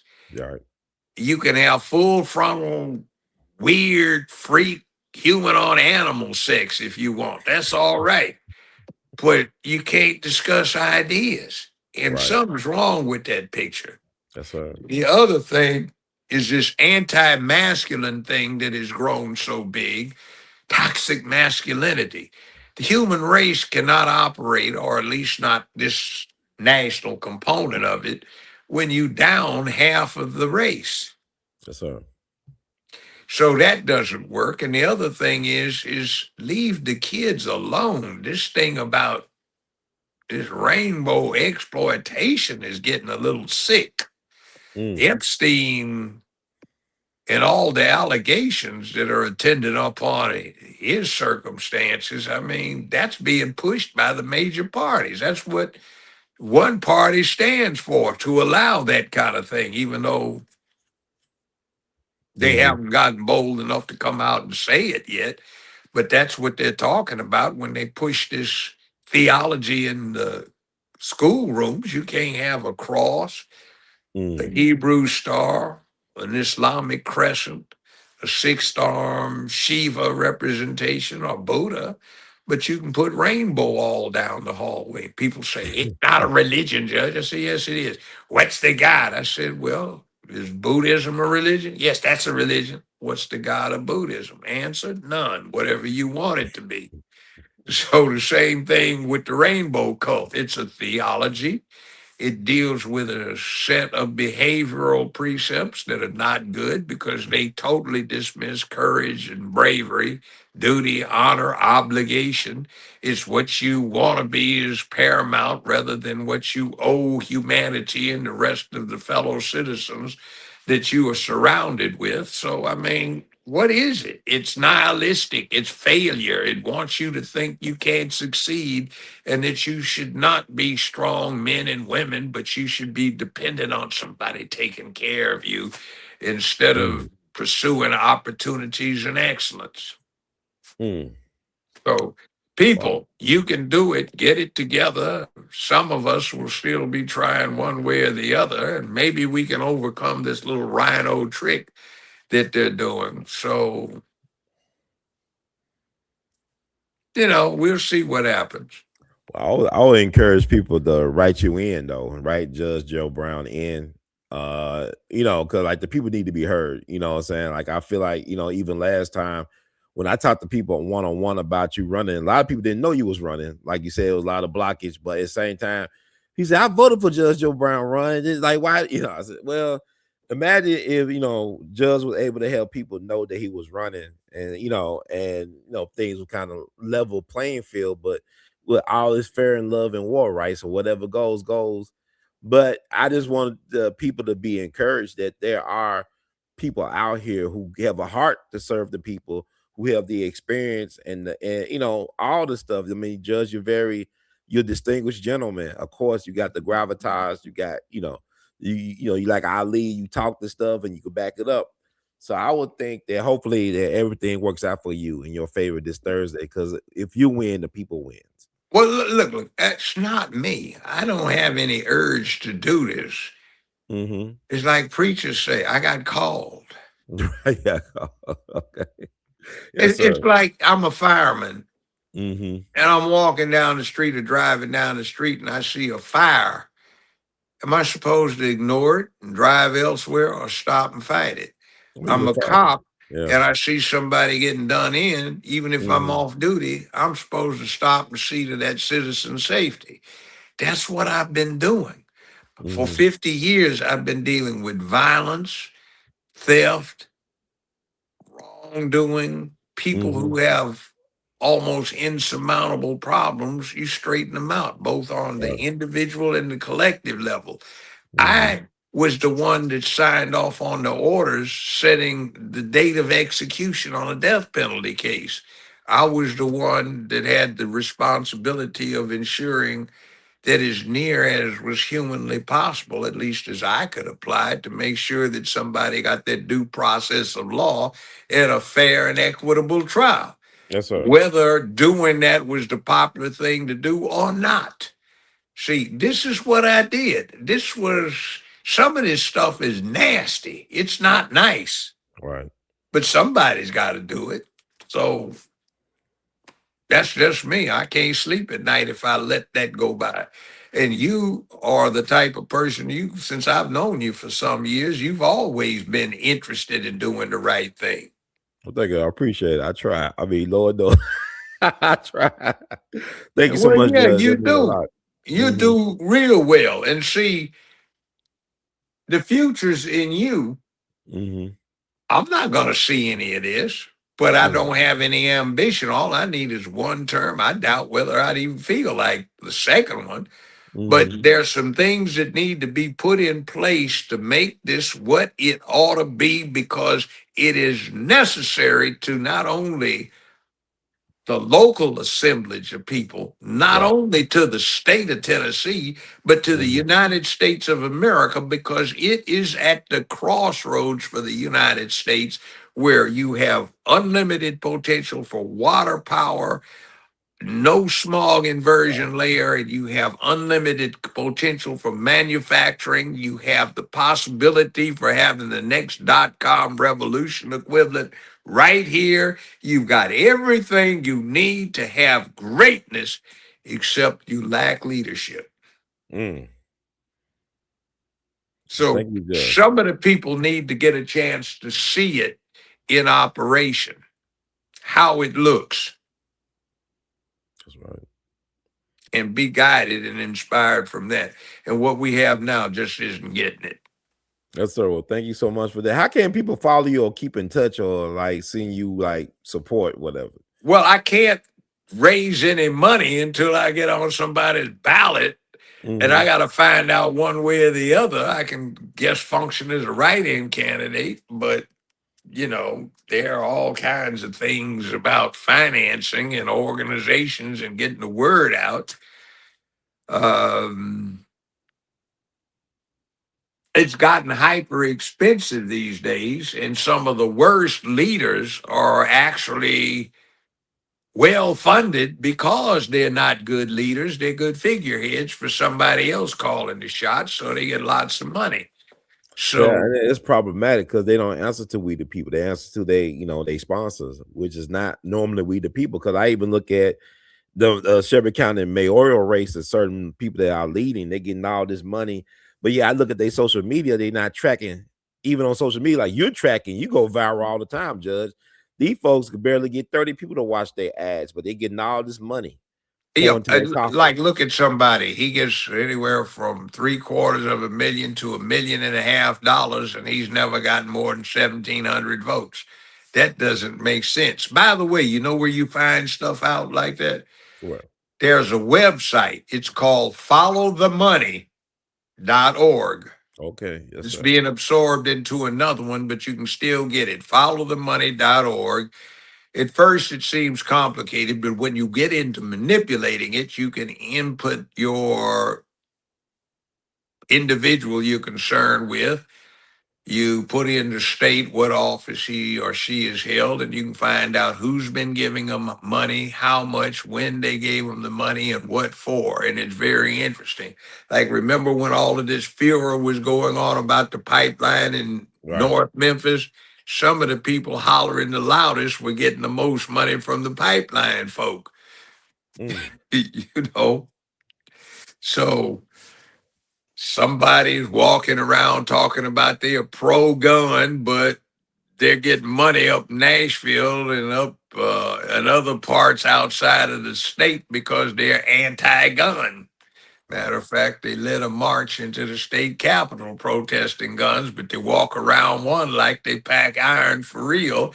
And they go around and talk to the gun stores and gun ranges saying how friendly they are to guns, but they've been campaigning on the other side about they're going to snatch everybody's armaments. So the good people will be helpless for the bad guys who will be let loose again for death and theft on our streets by our local officials who don't want the Memphis Safe Task Force here.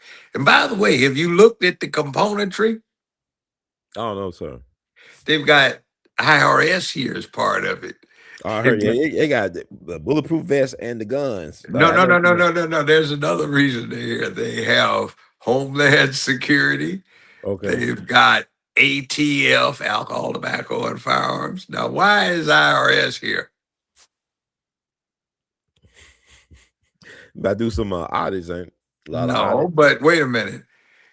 Was Al Capone a killer?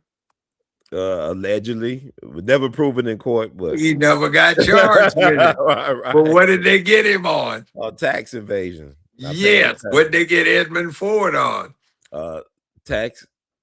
Evasion. Uh-huh. That's why they've got it here. And that's why these clowns want them gone because they're being looked at. That's why RS is here. Like, dude, where'd the money go? You ain't Right. got a friend in Mm. court now. We're really trying to enforce the law. So Wow. Mm. that's why they want it gone. I heard that. Well, Homeland Security. See, Memphis not only is the geographic center of the United States when it comes to distribution, this is where all the terrorists will come through if it hits the fan. And that's why you have Homeland Security here, because this is where the explosives, the detonators, and stuff are going through. And we have one of the most vital targets in America right here in Memphis. You know what it is? supercomputer. Uh, They test the propellers for every nuclear submarine and balance them right here in Memphis. wow, I didn't know that. Wow. And this is the only Whoa. place where they do it. Guaranteed target. You get the Wow. nuclear submarines out, the attack submarines and the ballistic missile submarines. You just crippled the U.S. Navy because Jesus. they're always hitting some debris in the water and they get dinged up and they need to be balanced. When they dock them, they Wow. deal with the balancing right here. Now, granted, they use computers and simulators and stuff, and they get to the specifics and they do their magic here and then send what they need to do back to where the sub is. But this is where they do it. It's a nuclear target. Mm. And I you didn't. got Wow, all that's of so this. The I wild. 40 is the main highway in America. It goes from New York all the way to Los Angeles. And it Mm. spreads off into Chicago, Colorado, Kansas, Oregon, and all of these places. Everything comes through here. Wow. So the DEA is here looking to see what's going on. Why is ICE here? Because most people who get off in this thing here illegally, they wind up having to come through Memphis. I-40 is here. Hmm. So we are very centrally located, and our idiots are trying to say, get them out.